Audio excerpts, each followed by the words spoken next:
ਦਨ ਸਿਮਰੋ ਅੰਗਦ ਦੁਖ ਨਿਕੰਦਨ। ਅਮਰਦਾਸ ਗੁਰ ਹਿਰਦੈ ਨਿਤ ਧਿਆਵੋ ਜੀ, ਹਿਰਦੈ ਨਿਤ ਧਿਆਵੋ। ਸ੍ਰੀ ਗੁਰ ਰਾਮਦਾਸ ਗੁਣ ਗਾਵੋ।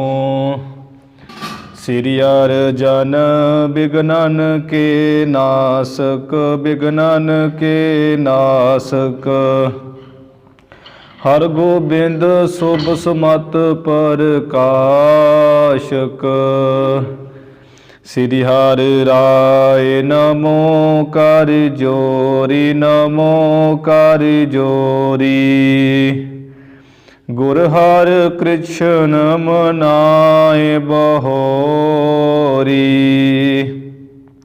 ਤੇਗ ਬਹਾਦਰ ਪਰਮ ਕਿਰਪਾਲਾ ਜੀ, ਪਰਮ ਕਿਰਪਾਲਾ। ਸ੍ਰੀ ਗੁਰ ਗੋਬਿੰਦ ਸਿੰਘ ਬਿਸਾਲਾ। ਤਰੋਂ ਤਰਾ ਪਰ ਪੁਨ ਪੁਨ ਸੀਸਾ ਜੀ, ਪੁਨ ਪੁਨ ਸੀਸਾ। ਬੰਦੋ ਬਾਰ ਬਾਰ ਜਗਦੀਸਾ।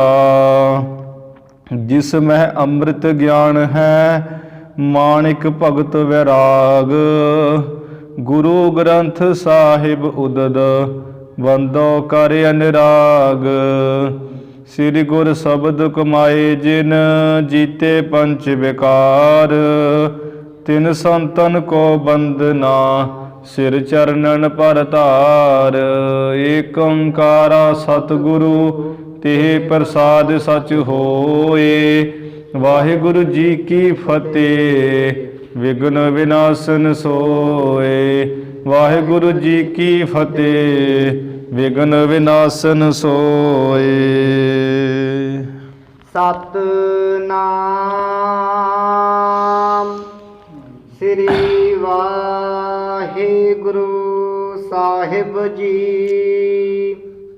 ਸਵਈਆ ਪ੍ਰਹਲਾਦ ਕਵਾਦ, ਤਲੋਚਨ ਨਾਰਦ। ਧਰੂ ਸਨਕਾਦ ਜਦੇਵ ਸਦਨਾ। ਅੰਬਰੀਕ ਕਬੀਰ ਪਰੂਰਵ ਅੰਗਰਾ। ਨਾਮੇ ਬਭੀਖਣ ਕੁੰਭਜ ਮੰਨਾ।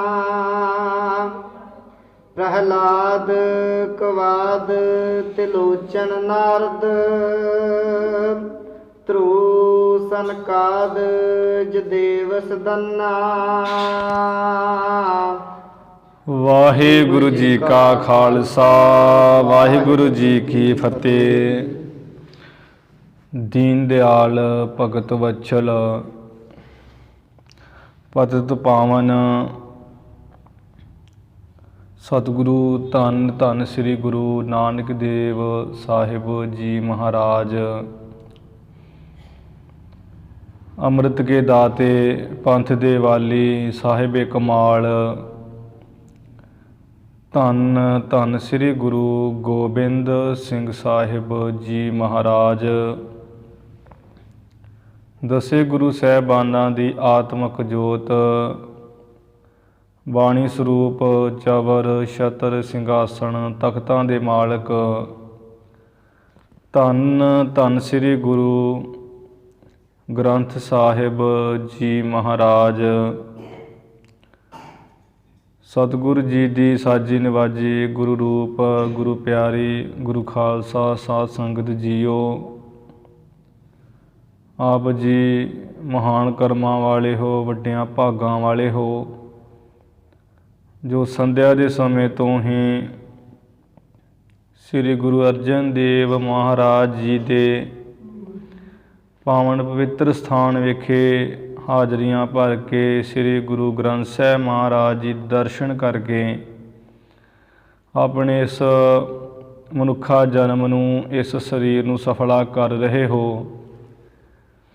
ਸੱਚੇ ਪਾਤਸ਼ਾਹ ਗੁਰੂ ਗ੍ਰੰਥ ਸਾਹਿਬ ਮਹਾਰਾਜ ਜੀ ਦੀ ਕਿਰਪਾ ਸਦਕਾ ਜੋ ਗੁਰ ਇਤਿਹਾਸ ਸ੍ਰੀ ਗੁਰੂ ਨਾਨਕ ਦੇਵ ਸਾਹਿਬ ਮਹਾਰਾਜ ਜੀ ਦੀ ਕਥਾ ਪ੍ਰਾਰੰਭ ਕੀਤੀ ਹੈ। ਉਸ ਕਥਾ ਦਾ ਸਾਧ ਸੰਗਤ ਜੀ ਸਮਾਂ ਹੋਇਆ ਹੈ, ਜਿਹਦੇ ਵਿੱਚ ਭਾਈ ਸੰਤੋਖ ਸਿੰਘ ਜੀ ਨਾਮ ਦਾ ਮਹਾਤਮ ਦੱਸਦੇ ਹੋਏ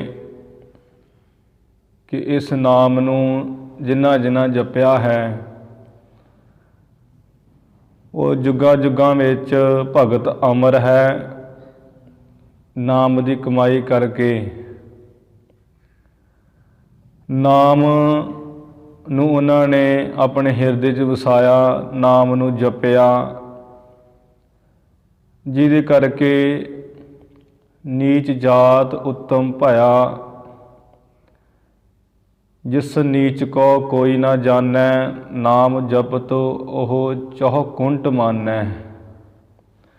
ਨਾਮ ਜਪਣ ਵਾਲੇ ਚਾਰੇ ਕੁੰਡਾਂ 'ਚ, ਦਿਸ਼ਾਵਾਂ 'ਚ, ਇਸੇ ਤਰ੍ਹਾਂ ਦਸੇ ਦਿਸ਼ਾਵਾਂ 'ਚ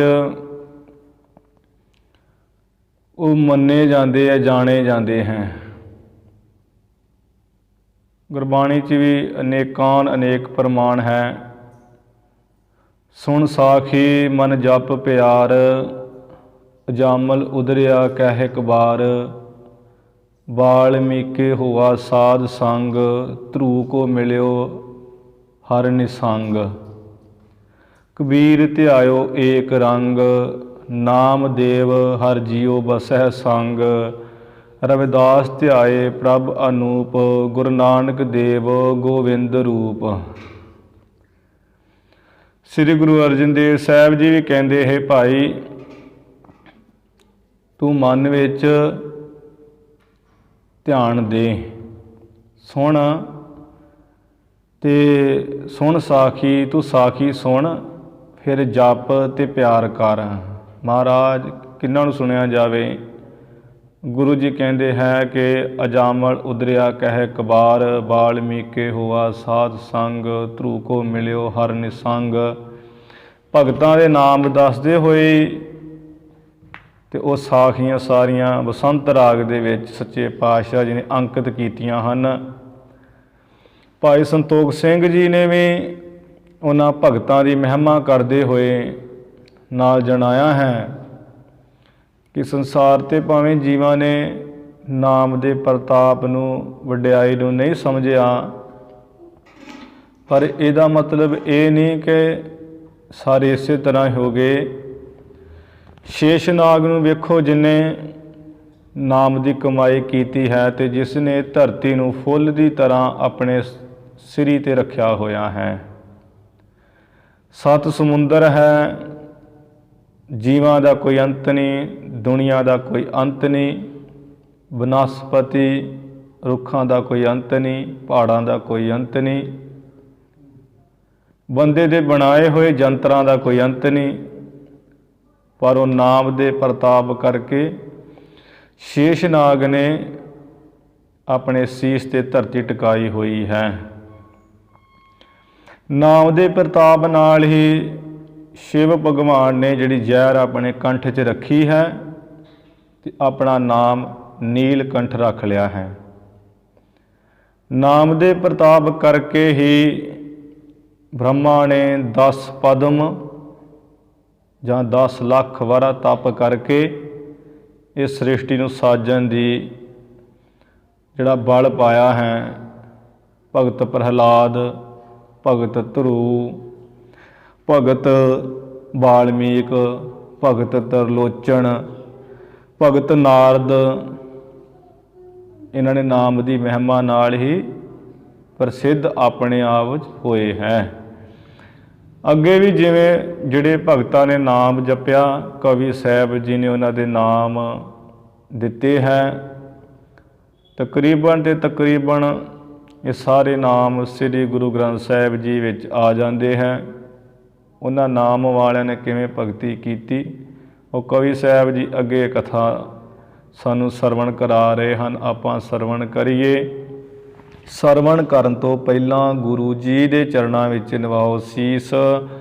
ਬੜੇ ਪਿਆਰ ਸਤਿਕਾਰ ਅਦਬ ਨਾਲ ਉਚਾਰਨ ਕਰੋ ਜੀ। ਸਤਿਨਾਮ ਸ੍ਰੀ ਵਾਹਿਗੁਰੂ ਸਾਹਿਬ ਜੀ। ਸਤਨਾਮ ਸ੍ਰੀ ਵਾਹਿਗੁਰੂ ਸਾਹਿਬ ਜੀ। ਸਤਨਾਮ ਸ੍ਰੀ ਵਾਹਿਗੁਰੂ ਸਾਹਿਬ ਜੀ। ਸਵਈਆ ਪ੍ਰਹਲਾਦ ਕਵਾਦ ਤਲੋਚਨ ਨਾਰਦ। ਅੱਗੇ ਪੜ੍ਹਦੇ। ਧਰੂ ਸਨਕਾਦ ਜਦੇਵ ਸਦੰਨਾ। ਇਸ ਤਰ੍ਹਾਂ ਧਰੂ ਭਗਤ, ਪ੍ਰਹਲਾਦ ਭਗਤ, ਤਰਲੋਚਨ ਭਗਤ ਜੀ, ਵਾਲਮੀਕ, ਨਾਰਦ ਤੱਕ, ਇੱਥੋਂ ਤੱਕ ਆਪਾਂ ਕਥਾ ਸਰਵਣ ਕਰ ਲਈ ਸੀ। ਅੱਗੇ ਸਨਕਾਦ, ਜੋ ਬ੍ਰਹਮਾ ਦੇ 4 ਪੁੱਤਰ ਹੋਏ ਹੈ, ਸਨਕ, ਸਨੰਦਨ, ਸਨਾਤਨ, ਸਨਤ ਕੁਮਾਰ, 4 ਜਾਣੇ।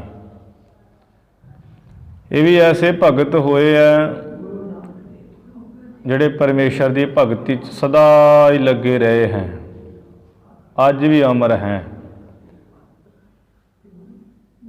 ਇੱਕ ਵਾਰ ਦੀ ਗੱਲ ਹੈ ਕਿ ਇਹ ਸਨਕ, ਸਨੰਦਨ, ਸਨਾਤਨ, ਸਨਤ ਕੁਮਾਰ, ਇਹਨਾਂ 4 ਨੂੰ ਹੰਕਾਰ ਹੋ ਗਿਆ। ਇਹ ਵੀ ਬੜੀ ਵਿਦਿਆ ਪੜ੍ਹੇ ਸੀ ਤੇ ਬ੍ਰਹਮਾ ਜੀ ਨੇ 4 ਵੇਦ ਜਿਹੜੇ ਉਚਾਰਨ ਕੀਤੇ ਹੀ ਹੈ। ਇਹਨਾਂ 4 ਨੂੰ ਹੰਕਾਰ ਹੋ ਗਿਆ ਤੇ ਇੱਕ ਦਿਨ ਆਪਣੇ ਪਿਤਾ ਨੂੰ ਕਹਿਣ ਲੱਗੇ, ਬ੍ਰਹਮਾ ਜੀ ਨੂੰ, ਕਿਹਾ ਪਿਤਾ ਜੀ ਠੀਕ ਹੈ ਤੁਸੀਂ ਬੜੇ ਵਿਦਵਾਨ ਹੋ ਤੇ ਆ ਤੁਸਾਂ ਨੇ 4 ਵੇਦ ਉਚਾਰਨ ਕੀਤੇ ਆ, ਸਾਡੇ ਤੋਂ ਇੱਕ ਸਵਾਲ ਦਾ ਉੱਤਰ ਦਿਓ। ਬ੍ਰਹਮਾ ਜੀ ਕਹਿੰਦੇ ਵੀ ਦੱਸੋ। ਕਹਿੰਦੇ ਅਸੀਂ ਕਹਿੰਦੇ ਹਾਂ ਕਿ ਜਿਹੜਾ ਮਨ ਹੈ ਇਹ ਗਿਆਨ ਇੰਦਰੀਆਂ ਦੇ ਸਹਾਰੇ ਟਿਕਦਾ ਹੈ ਤੇ ਮਨ ਗਿਆਨ ਇੰਦਰੀਆਂ ਤੋਂ ਪਰੇ ਹੋ ਕੇ ਕਿਹਦੇ ਸਹਾਰੇ ਟਿਕਦਾ ਹੈ? ਕਿ ਮਨ ਦਾ ਸੁਭਾਅ ਹੈ, ਮਨ ਦੀ ਬਿਰਤੀ ਅੱਖਾਂ ਨਾਲ ਨਿਕਲਦੀ ਹੈ, ਸਾਹਮਣੇ ਵੇਖਦੀ ਹੈ ਰੂਪ, ਚੀਜ਼ ਪਈ ਹੋਈ ਤੈਨੂੰ ਗ੍ਰਹਿਣ ਕਰ ਲੈਂਦੀ ਹੈ। ਮਨ ਦੀ ਬਿਰਤੀ ਹੈ ਕੰਨਾਂ ਰਾਹੀਂ ਨਿਕਲਦੀ ਤੇ ਸ਼ਬਦ, ਕੋਈ ਗਾਣਾ ਸਾਜ਼ ਸੁਣ ਲੈਂਦੀ ਹੈ। ਮਨ ਦੀ ਬਿਰਤੀ ਨਿਕਲਦੀ ਹੈ ਰਸਨਾ ਤੇ ਮਿੱਠਾ ਕੌੜਾ ਦੱਸਦੀ ਹੈ। ਮਨ ਦੀ ਬਿਰਤੀ ਨੱਕ ਰਾਹੀਂ ਦੱਸਦੀ ਹੈ ਸੁਗੰਧੀ ਦਾ, ਚੰਗੀ ਮੰਦੀ ਸੁਗੰਧੀ ਦਾ। ਵੀ ਇਹ ਮਨ ਗਿਆਨ ਇੰਦਰੀਆਂ ਦੇ ਸਹਾਰੇ ਦੇ ਟਿਕਦਾ ਹੈ। ਪਰ ਇਹ ਪਿਤਾ ਜੀ ਦੱਸੋ ਕਿ ਇਹਨਾਂ ਇੰਦਰੀਆਂ, ਗਿਆਨ ਇੰਦਰੀਆਂ ਤੋਂ ਪਰੇ ਹੋ ਕੇ ਮਨ ਕਿਹਦੇ ਸਹਾਰੇ ਟਿਕਦਾ ਹੈ, ਕਿਵੇਂ ਨੂੰ ਟਿਕਾ ਹੈ?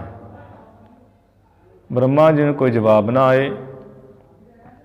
ਜਦੋਂ ਬ੍ਰਹਮਾ ਜੀ ਨੂੰ ਜਵਾਬ ਨਾ ਆਇਆ ਤੇ ਇਹ 4 ਪੁੱਤਰ ਸਨਕ, ਸਨੰਦਨ ਹੋਣੀ ਹੱਸਣ ਲੱਗ ਪਏ ਤਾੜੀ ਮਾਰ ਕੇ।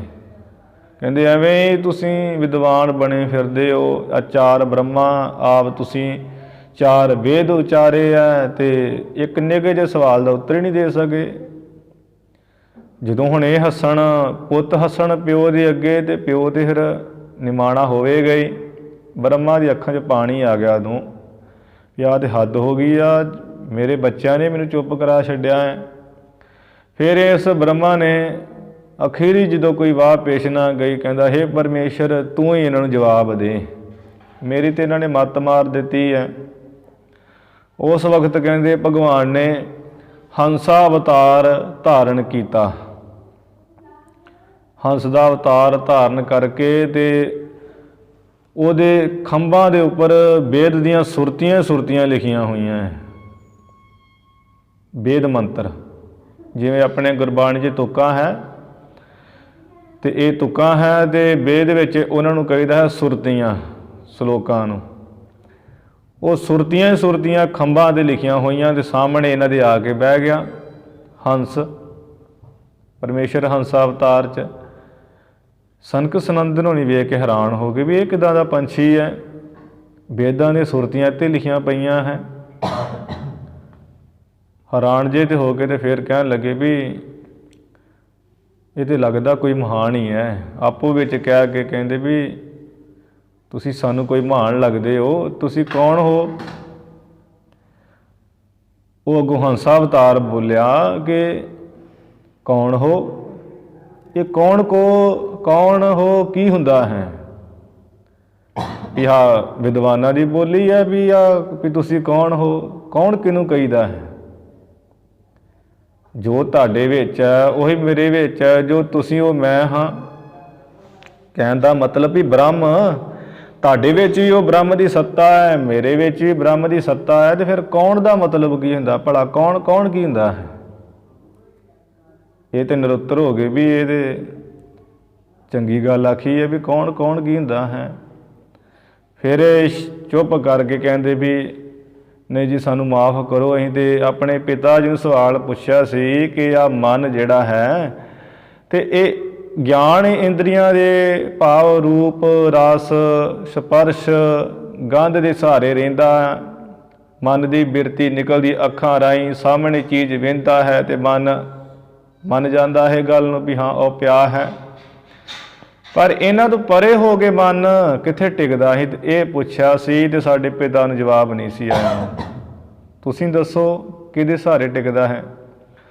ਉਹ ਹੰਸਾ ਅਵਤਾਰ ਬੋਲੇ ਵੀ ਤੁਹਾਨੂੰ ਨਹੀਂ ਪਤਾ ਹੈ ਕਿਹਦੇ ਸਹਾਰੇ ਟਿਕਦਾ ਹੈ। ਕਿ ਮਨ ਜਿਹੜਾ ਹੈ ਜਿਵੇਂ ਬਾਹਰ ਦੀਆਂ ਚੀਜ਼ਾਂ ਨੂੰ ਵੇਖ ਟਿਕਦਾ ਹੈ ਤੇ ਇਹਨੂੰ ਗੁਰੂ ਦੇ ਸ਼ਬਦ ਵਿੱਚ ਟਿਕਾਓ। ਜਿਵੇਂ ਬਾਹਰ ਟਿਕ ਜਾਂਦਾ ਹੈ ਵੇਖਿਆ, ਇਸੇ ਤਰ੍ਹਾਂ ਸ਼ਬਦ ਵਿੱਚ ਟਿਕਦਾ ਹੈ। ਤੇ ਗੁਰੂ ਅਰਜਨ ਸਾਹਿਬ ਜੀ ਵੀ ਕਹਿੰਦੇ ਹੈ, ਜੋ ਮੰਦਰ ਕੋ ਥਾਮੈ ਥੰਮਨ ਤਿਉ ਗੁਰ ਕਾ ਸ਼ਬਦ ਮਨ ਹੈ ਅਸਥੰਮਨ। ਜਿਵੇਂ ਮੰਦਰ ਨੂੰ ਕਹੀਏ, ਜਿਵੇਂ ਦਰਬਾਰ ਨੂੰ ਥੰਮ ਦਿੱਤੇ ਹੋਏ ਤੇ ਉਹ ਛੱਤ ਨੂੰ ਸੰਭਾਲਿਆ ਹੋਇਆ ਹੈ, ਇਸੇ ਤਰ੍ਹਾਂ ਗੁਰੂ ਦਾ ਸ਼ਬਦ ਰੂਪੀ ਜਿਹੜਾ ਥੰਮ ਹੈ ਇਸ ਮਨ ਨੂੰ ਦੇਣਾ ਕਰੋ, ਫਿਰ ਟਿਕੇਗਾ ਇਹ ਮਨ। ਫਿਰ ਹੰਸਾ ਅਵਤਾਰ ਨੇ ਕਿਹਾ ਵੀ ਗੁਰੂ ਦੇ ਸ਼ਬਦ ਵਿੱਚ ਟਿਕਾਓ ਇਹਨੂੰ, ਹੋਰ ਕਿਹਦੇ ਸਹਾਰੇ ਟਿਕਦਾ ਹੈ। ਫਿਰ ਮੰਨ ਗਏ ਸੀ ਤੇ ਮੱਥਾ ਟੇਕਿਆ ਨਾ ਸਨਕ ਸਨੰਦਨ ਸਨਾਤਨ ਸੰਤ ਕੁਮਾਰ। ਤੇ ਜਿਨ੍ਹਾਂ ਦਾ ਜ਼ਿਕਰ ਆਉਂਦਾ ਹੈ ਸਨਕ ਸਨੰਦ ਮਹੇਸ਼ ਸਮਾਨਾ ਸੇਖ ਨਾਗ ਤਿਰ ਮਰਮ ਨਾ ਜਾਨਾ। ਕਵੀ ਸਾਹਿਬ ਜੀ ਕਹਿ ਰਹੇ ਹੈ ਕਿ ਸਨਕਾਦ ਇਹ ਜਿਹੜੇ ਚਾਰ ਭਰਾ ਹੈ, ਸੇਵਕ ਸਨਕਾਦ ਕਿਰਪਾ ਕਰੰਜਨੋ, ਇਹਨਾਂ ਚਾਰਾਂ ਨੇ ਵੀ ਨਾਮ ਦੀ ਮਹਾਨਤਾ ਜਾਣੀ ਹੈ ਤੇ ਪਰਮੇਸ਼ਰ ਤੋਂ ਇਹ ਵਰ ਲਿਆ ਸੀ, ਹੇ ਪਰਮੇਸ਼ਰ ਇਹ ਜੀਵ ਵੱਡਾ ਹੋਇਆ ਮਾਇਆ 'ਚ ਪੈ ਜਾਂਦਾ, ਇਸ ਕਰਕੇ ਸਾਨੂੰ ਉਮਰ ਚੌਵਾਂ ਨੂੰ 5 ਸਾਲ ਤੋਂ ਵੱਧ ਨਾ ਬਖਸ਼ੋ। ਸਾਡੀ ਉਮਰ 5 ਸਾਲ ਹੀ ਰਵੇ, ਅਸੀਂ ਭਗਤੀ ਕਰਦੇ ਚੜ੍ਹਾਈ ਕਰ ਜਾਈਏ, ਸਰੀਰ ਛੱਡ ਜਾਈਏ, ਫੇਰ ਜਨਮ ਲਈਏ, ਫੇਰ ਤੇਰੀ ਭਗਤੀ ਕਰੀਏ, 5 ਸਾਲ ਹੀ ਉਮਰ ਰਹੇ। ਉਹ ਵਰ ਦਿੱਤਾ ਸੀ ਤੇ ਅੱਜ ਵੀ ਕਹਿੰਦੇ ਸਨਕਾਦ ਸਨੰਦਨ ਹੋਣੀ ਇਹ ਚੌਵੇਂ ਭਰਾ ਹੀ ਜਨਮ ਲੈਂਦੇ ਆ, 5 ਸਾਲ ਦੀ ਉਮਰ ਤੱਕ ਭਗਤੀ ਕਰਦੇ, ਫਿਰ ਸੀ ਛੱਡਦੇ ਆ, ਫਿਰ ਜਨਮ ਲੈਂਦੇ ਹੈ। ਇਵੇਂ ਸਨਕਾਦਾਂ ਨੇ ਭਾਈ ਨਾਮ ਦੀ ਮਹਿਮਾ ਜਾਣੀ ਹੈ।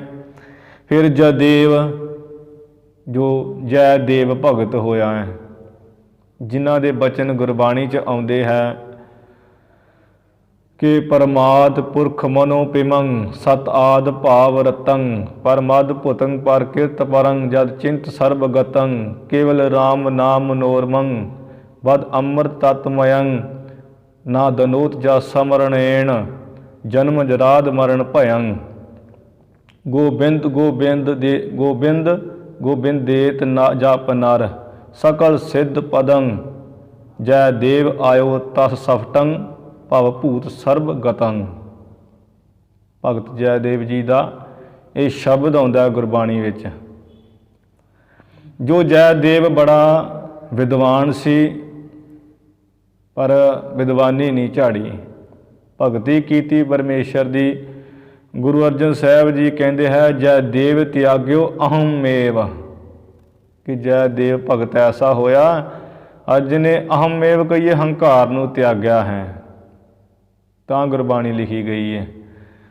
ਜੈਦੇਵ ਭਗਤ ਦੀ ਕਥਾ ਇਵੇਂ ਹੈ ਆਉਂਦੀ, ਕਹਿੰਦੇ ਜੈਦੇਵ ਭਗਤ ਬੰਗਾਲ ਦੇ ਵਿੱਚ ਹੋਇਆ, ਬੰਗਾਲ ਦੇ ਵਿੱਚ ਹੋਇਆ ਇਹਨਾਂ ਦਾ ਜਨਮ। ਇਹਨਾਂ ਦੇ ਮਾਤਾ ਪਿਤਾ ਜੀ ਕ੍ਰਿਸ਼ਨ ਭਗਤ ਸਨ, ਕ੍ਰਿਸ਼ਨ ਭਗਤ ਦੇ ਉਪਾਸਕ ਸੀ। ਗੁਰੂ ਨਾਨਕ ਸਾਹਿਬ ਜੀ ਦੇ 1469 ਵਿੱਚ ਪ੍ਰਕਾਸ਼ ਹੋਇਆ ਅਤੇ ਭਗਤ ਜੀ ਕੋਈ 13ਵੀਂ ਸਦੀ 'ਚ ਹੋਏ ਹੈ। 1200 1250 ਸਾਲ ਤੋਂ ਬਾਅਦ। ਤੇ ਇਹ ਕ੍ਰਿਸ਼ਨ ਉਪਾਸਕ ਸੀ ਪਰਿਵਾਰ। ਮਾਤਾ ਪਿਤਾ ਬੜੀ ਭਗਤੀ ਕਰਦੇ। ਜੈਦੇਵ ਜੀ ਦਾ ਵੀ ਜਨਮ ਹੋਇਆ। ਜਦੋਂ ਇਹਨਾਂ ਦਾ ਜਨਮ ਹੋਇਆ, ਉਹ ਪਰਮਾਤਮਾ ਵੱਲੋਂ ਹੀ ਇਹਨਾਂ ਦਾ ਰਾਗ ਪ੍ਰੇਮ ਭਾਵ ਕੀਰਤਨ ਭਗਤੀ ਵਿੱਚ ਬੜਾ ਚਿੱਤ ਸੀ ਤੇ ਪ੍ਰੇਮਾ ਭਗਤੀ 'ਚ ਬੜਾ ਚਿੱਤ ਸੀ। ਮਾਤਾ ਜੀ ਰੋਜ਼ ਜਾਇਆ ਕਰਨ ਭਗਵਾਨ ਕ੍ਰਿਸ਼ਨ ਦੇ ਮੰਦਰ 'ਤੇ। ਭਗਤ ਜੈਦੇਵ ਵੀ ਨਾਲ ਜਾਇਆ ਕਰਦੇ। ਜਿਵੇਂ ਮਾਤਾ ਗਾਇਆ ਕਰਦੀ, ਇਸੇ ਤਰ੍ਹਾਂ ਹੀ ਭਗਤ ਜੈਦੇਵ ਜੀ ਗਾਇਆ ਕਰਦੇ। ਮਾਤਾ ਪਿਤਾ ਨੇ ਉਹ ਉੱਥੇ ਬੰਗਾਲ ਵਿੱਚ ਰਹਿੰਦੇ ਨਗਰ ਵਿੱਚ ਹੀ ਸੰਸਕ੍ਰਿਤ ਪੜ੍ਹਨ ਵਾਸਤੇ ਲਾ ਦਿੱਤਾ। ਉੱਥੋਂ ਹੀ ਸੰਸਕ੍ਰਿਤ ਪੜ੍ਹੀ ਭਗਤ ਜੈਦੇਵ ਜੀ ਨੇ। ਜਦੋਂ ਫਿਰ ਛੋਟੇ ਹੁੰਦੇ ਮਾਤਾ ਪਿਤਾ ਚੜ੍ਹਾਈ ਕਰ ਗਏ, ਭਗਤ ਜੈਦੇਵ ਜੀ ਡੋਲੇ ਨਹੀਂ। ਨਾ ਪ੍ਰੇਮਾ ਭਗਤੀ ਛੱਡੀ ਹੈ, ਨਾ ਵਿਦਿਆ ਹੀ ਛੱਡੀ ਹੈ ਪੜ੍ਹਨੀ। ਪੜ੍ਹਦੇ ਗਏ। ਅਖੀਰੀ ਐਸਾ ਅਸਰ ਹੋ ਗਿਆ ਕਿ ਬੜਾ ਕੀਰਤਨ ਦੇ ਵਿੱਚ ਰਾਗ ਵਿੱਚ ਬੜਾ ਆਨੰਦ ਤੇ ਪ੍ਰੇਮਾ ਭਗਤੀ 'ਚ ਪੂਰਾ ਆਨੰਦ। ਵਾਹਿਗੁਰੂ ਵੱਲੋਂ ਲਿਵ ਜੁੜ ਗਈ ਬੜੀ। ਫਿਰ ਸਾਧ ਸੰਗਤ ਜੀ, ਹੁਣ ਬੰਗਾਲ ਦੇ ਵਿੱਚ ਜਿਹੜਾ ਨਾਚ ਇਸੇ ਤਰ੍ਹਾਂ ਕੀਰਤਨ ਗਾਣ ਉਹਦੀ ਬੜੀ ਮਾਨਤਾ ਸੀ। ਭਗਤ ਜੈਦੇਵ ਜੀ ਦੀ ਬੜੀ ਵਡਿਆਈ ਹੋਣ ਲੱਗੀ। ਜਦੋਂ ਵਡਿਆਈ ਹੋਣ ਲੱਗੀ, ਸੋਹਣਾ ਕੀਰਤਨ ਕਰਦੇ ਸੀ, ਸੋਹਣਾ ਗਾਉਂਦੇ ਸੀ ਪਰਮੇਸ਼ਰ ਦੇ ਗੀਤ। ਇੱਕ ਪੰਡਤ ਨੇ ਭਗਤ ਜੀ ਦੇ ਨਾਂ ਚਾਹੁੰਦਿਆਂ ਹੋਇਆਂ ਬਦੋ ਬਦੀ ਮੱਲੋ ਮੱਲੀ ਆਪਣੀ ਲੜਕੀ ਦੀ ਸ਼ਾਦੀ ਕਰ ਦਿੱਤੀ ਭਗਤ ਜੀ ਨਾਲ। ਕਿਉਂਕਿ ਭਗਤ ਜੈਦੇਵ ਜੀ ਜਦੋਂ ਕੀਰਤਨ ਗਾਇਨ ਕਰਦੇ ਸੀ ਤੇ ਇੱਕ ਦਿਨ ਉਹ ਪੰਡਤ ਨੇ ਆਪਣੀ ਬੱਚੀ ਨੇੜੇ ਭਾ ਕੇ, ਭਗਤ ਜੀ ਤੇ ਆਪਣੀ ਸਮਾਧੀ 'ਚ ਸੀ ਆਨੰਦ 'ਚ, ਬੱਚੀ ਨੂੰ ਨੇੜੇ ਬਿਠਾ ਕੇ ਸੰਕਲਪ ਹੀ ਕਰ ਲਿਆ ਵੀ ਇਸ ਦਾ ਮੈਂ ਜਿਹੜੀ ਸ਼ਾਦੀ ਹੈ ਭਗਤ ਜੈਦੇਵ ਜੀ ਨਾਲ ਹੀ ਕਰਨੀ ਹੈ। ਫਿਰ ਤਾਂ ਕਰਕੇ ਉਹ ਭਗਤ ਜੀ ਨੂੰ ਵੀ ਇਹਨਾਂ ਦੀ ਬੇਨਤੀ ਮੰਨਣੀ ਪਈ ਤੇ ਸ਼ਾਦੀ ਹੋਈ। ਉਹ ਭਗਤ ਜੀ ਦੇ ਘਰ ਵਾਲੀ ਜੋ ਸੁਪਤਨੀ, ਉਹ ਵੀ ਬੜੀ ਭਗਤੀ ਵਾਲੀ। ਦੋਵੇਂ ਬਾਅਦ ਵਿੱਚ ਪਰਮੇਸ਼ਰ ਦੇ ਗੀਤ ਗਾਇਆ ਕਰਨ। ਵਡਿਆਈ ਬੜੀ ਹੋਣ ਲੱਗ ਗਈ। ਵਡਿਆਈ ਤੋਂ ਸੁਣਦਿਆਂ ਰਾਜਾ ਲਛਮਣ ਸੈਨ, ਉਸ ਨੇ ਭਗਤ ਜੈਦੇਵ ਜੀ ਨੂੰ ਆਪਣੇ ਘਰ ਆਪਣੇ ਰਾਜ ਮਹਿਲਾਂ 'ਚ ਸਾਧ ਸੰਗਤ ਜੀ ਰੱਖ ਲਿਆ। ਕਿਉਂਕਿ ਜਿਹੜੇ ਰਾਜੇ ਹੁੰਦੇ ਉਹ ਸਾਰੇ ਵਿਦਵਾਨਾਂ ਨੂੰ ਰੱਖਦੇ ਆ, ਉਹਨੇ ਆਪਣੀ ਸਭਾ ਵਿੱਚ ਰੱਖ ਲਿਆ। ਜੈਦੇਵ ਜੀ ਭਾਵੇਂ ਰਾਜ ਦਰਬਾਰ ਦੇ ਵਿੱਚ ਮਾਣ ਪ੍ਰਾਪਤ ਹੋ ਗਿਆ, ਪਰ ਸਾਧੂ ਸੁਭਾਅ ਨਾ ਛੱਡਿਆ, ਨਾ ਵਿਰਾਗੀ ਸੁਭਾਅ ਛੱਡਿਆ। ਉਹ ਵਿਰਾਗ ਸੁਭਾਅ ਛੱਡਣ ਨਾ ਕਰਕੇ ਭਗਤ ਜੈਦੇਵ ਜੀ ਦੇ ਮਨ 'ਚ ਇੱਕ ਦਿਨ ਗੱਲ ਆਈ ਵੀ ਆ ਰਾਜੇ ਕੋਲ ਆ ਕੇ ਤੇ ਕੈਦੀ ਹੋ ਗਏ ਆ। ਇਹ ਗੱਲ ਨੂੰ ਸੰਕਲਪ ਕਰਕੇ ਭਗਤ ਜੈਦੇਵ ਜੀ ਨੇ ਨੌਕਰੀ ਛੱਡ ਦਿੱਤੀ ਰਾਜੇ ਦੀ। ਨੌਕਰੀ ਛੱਡ ਕੇ ਫਿਰ ਤੇ ਇੱਦਾਂ ਰਿਹਾ ਕਰਨ। ਜਦੋਂ ਅੰਮ੍ਰਿਤ ਵੇਲਾ ਦਿਨ ਚੜ੍ਹਿਆ ਕਰੇ, ਭਜਨ ਬੰਦਗੀ ਜੁੜ ਕੇ ਤੇ ਮੁੜ ਕੇ ਥੋੜ੍ਹਾ ਜਦੋਂ ਦਿਨ ਫੁੱਟਦਾ ਹੈ, ਇੱਕ ਰੁੱਖ ਥੱਲੇ ਜਾ ਕੇ ਬੈਠ ਜਾ ਕਰਨ ਤੇ ਉੱਥੇ ਗੀਤ ਗੋਬਿੰਦ ਲਿਖਿਆ ਕਰਨ। ਗੀਤ ਗੋਬਿੰਦ ਇਹਨਾਂ ਇੱਕ ਗ੍ਰੰਥ ਲਿਖਿਆ ਹੈ ਬੜਾ ਮਹਾਨ ਭਗਤ ਜੈਦੇਵ ਜੀ ਨੇ। ਕਿਉਂਕਿ ਵਿਦਵਾਨ ਬੜੇ ਸੀ। ਸੰਤ ਭਾਖਾ ਤੇ ਸੰਸਕ੍ਰਿਤ ਵਿੱਚ ਇੱਕ ਪ੍ਰਕਿਰਤ ਭਾਸ਼ਾ, ਤਿੰਨ ਭਾਸ਼ਾਵਾਂ ਵਿੱਚ ਬਹੁਤ ਮਹਾਨ ਭਗਤ ਜੈਦੇਵ ਜੀ ਹੋਏ। ਗੀਤ ਗੋਬਿੰਦ ਕਹੀਏ ਕ੍ਰਿਸ਼ਨ ਭਗਵਾਨ ਦੇ ਜਿਹੜੇ ਗੀਤ ਨਾ ਉਹ ਗਾਇਆ ਕਰਨ ਮਸਤੀ ਵਿੱਚ ਆ ਕੇ, ਗੋਬਿੰਦ ਤੇ ਗੀਤ। ਤੇ ਉਹ ਭਗਤੀ ਕਰਿਆ ਕਰਨ, ਗੀਤ ਗਾ ਕਰ ਰੁੱਖ ਥੱਲੇ ਬਹਿ ਕੇ ਤੇ ਨਾਲ ਉਹ ਲਿਖਿਆ ਕਰਨ ਉਹ ਪੋਥੀ। ਭਗਤ ਭਾਈ ਗੁਰਦਾਸ ਜੀ ਦੇ ਬਚਨ ਆਉਂਦੇ ਆ ਕਿ ਇੱਕ ਦਿਨ ਦੀ ਗੱਲ ਹੈ, ਜੈਦੇਵ ਭਗਤ ਜੀ ਨੇ ਉਹਨਾਂ ਨੇ ਕਲਮ ਰੋਕੀ ਇਹਨਾਂ ਦੀ ਲਿਖਦਿਆਂ ਇਹੀ ਸੋਚ ਕੇ ਕਿ ਵੀ ਇੱਥੇ ਮੈਂ ਲਿਖਾਂ ਤੇ ਲਿਖਾਂ ਕੀ ਪਰਮੇਸ਼ਰ ਦੀ ਉਸਤਤ 'ਚ। ਸ਼ਾਮ ਪੈ ਗਈ, ਦਿਹਾੜੀ ਸਾਰੀ ਲੰਘ ਗਈ। ਅਖੀਰੀ ਉਹ ਭਗਤ ਜੀ ਉੱਥੇ ਪੋਥੀ ਆਪਣੀ ਰੱਖ ਕੇ, ਕਲਮ ਰੱਖ ਕੇ ਤੇ ਇਸ਼ਨਾਨ ਕਰਨ ਚਲੇ ਗਏ। ਮਗਰੋਂ ਕਹਿੰਦੇ ਕ੍ਰਿਸ਼ਨ ਭਗਵਾਨ ਆਪ ਆ ਕੇ ਤੇ ਉਹ ਜਿਹੜੀ ਤੁਕ ਪੂਰੀ ਕੀਤੀ, ਤੁਕ ਪੂਰੀ ਕਰਕੇ ਤੇ ਚਲੇ ਗਏ। ਭਗਤ ਜੀ ਨੇ ਆ ਕੇ ਵੇਖਿਆ ਤੇ ਪੋਥੀ ਪੂਰੀ ਹੋਈ ਪਈ ਹੈ। ਫਿਰ ਉਹ ਗੀਤ ਗੋਬਿੰਦ ਜਿਹੜੀ ਪੋਥੀ ਲਿਖੀ ਭਗਤ ਜੀ ਦੀ, ਸਾਧ ਸੰਗਤ ਜੀ ਜਗਨਨਾਥਪੁਰੀ ਦੇ ਵਿੱਚ ਜਿਹੜਾ ਕ੍ਰਿਸ਼ਨ ਭਗਵਾਨ ਦਾ ਮੰਦਿਰ ਹੈ ਅੱਜ ਵੀ, ਉੱਥੇ ਨਾ ਫਿਰ ਉਹ ਗੀਤ ਗੋਬਿੰਦ ਦਾ ਕੀਰਤਨ ਹੋਣ ਲੱਗਾ। ਪੁਜਾਰੀ ਨੇਕ ਸੀ, ਉਹਨਾਂ ਪੋਥੀ ਨੂੰ ਪੜ੍ਹਿਆ। ਭਗਤ ਜੈਦੇਵ ਵੀ ਉੱਥੇ ਕੀਰਤਨ ਕਰਿਆ ਕਰਨ, ਸ਼ਬਦ ਗਾਇਆ ਕਰਨ ਗੀਤ ਗੋਬਿੰਦ ਦੇ। ਅਤੇ ਉਹਨਾਂ ਸਾਰਿਆਂ ਪੁਜਾਰੀਆਂ ਨੇ ਵੇਖੀ ਪੋਥੀ, ਅਤੇ ਉਹਨਾਂ ਉੱਥੇ ਪੋਥੀ ਨਾਲ ਹੀ ਰੱਖ ਲਈ ਅਤੇ ਸਾਰੇ ਕੀਰਤਨ ਕਰਿਆ ਕਰਨ। ਉਹ ਮੰਦਿਰ 'ਚ ਕੀਰਤਨ ਹੋਇਆ ਕਰੇ, ਸੰਗਤਾਂ ਬੜੀਆਂ ਜੁੜਨ ਲੱਗ ਪਈਆਂ। ਜਿਹੜਾ ਜਗਨਨਾਥਪੁਰੀ ਦਾ ਰਾਜਾ, ਉਹਦੇ ਮਨ 'ਚ ਈਰਖਾ ਆ ਗਈ। ਕਹਿੰਦਾ ਵੀ ਇਹ ਜੈਦੇਵ ਨੇ ਕੀ ਲਿਖ ਕੇ ਲਿਆਂਦਾ ਹੈ, ਜਿਹੜਾ ਇਹਦਾ ਹੀ ਕੀਰਤਨ ਹੋ ਰਿਹਾ, ਇਹਦੀ ਪੋਥੀ ਦਾ ਹੀ, ਅਤੇ ਸਾਡੀ ਤਾਂ ਵਡਿਆਈ ਘਟ ਗਈ ਹੈ। ਉਹ ਰਾਜੇ ਜੈਦੇਵ ਨੇ ਰਾਜੇ ਜਗਨਨਾਥਪੁਰੀ ਦੇ ਨੇ ਕੀ ਕੀਤਾ ਕਿ ਆਪਣੇ ਵਿਦਵਾਨਾਂ ਪਾਸੋਂ ਗੀਤ ਗੋਬਿੰਦ ਪੋਥੀ ਇੱਕ ਹੋਰ ਲਿਖਵਾ ਲਈ।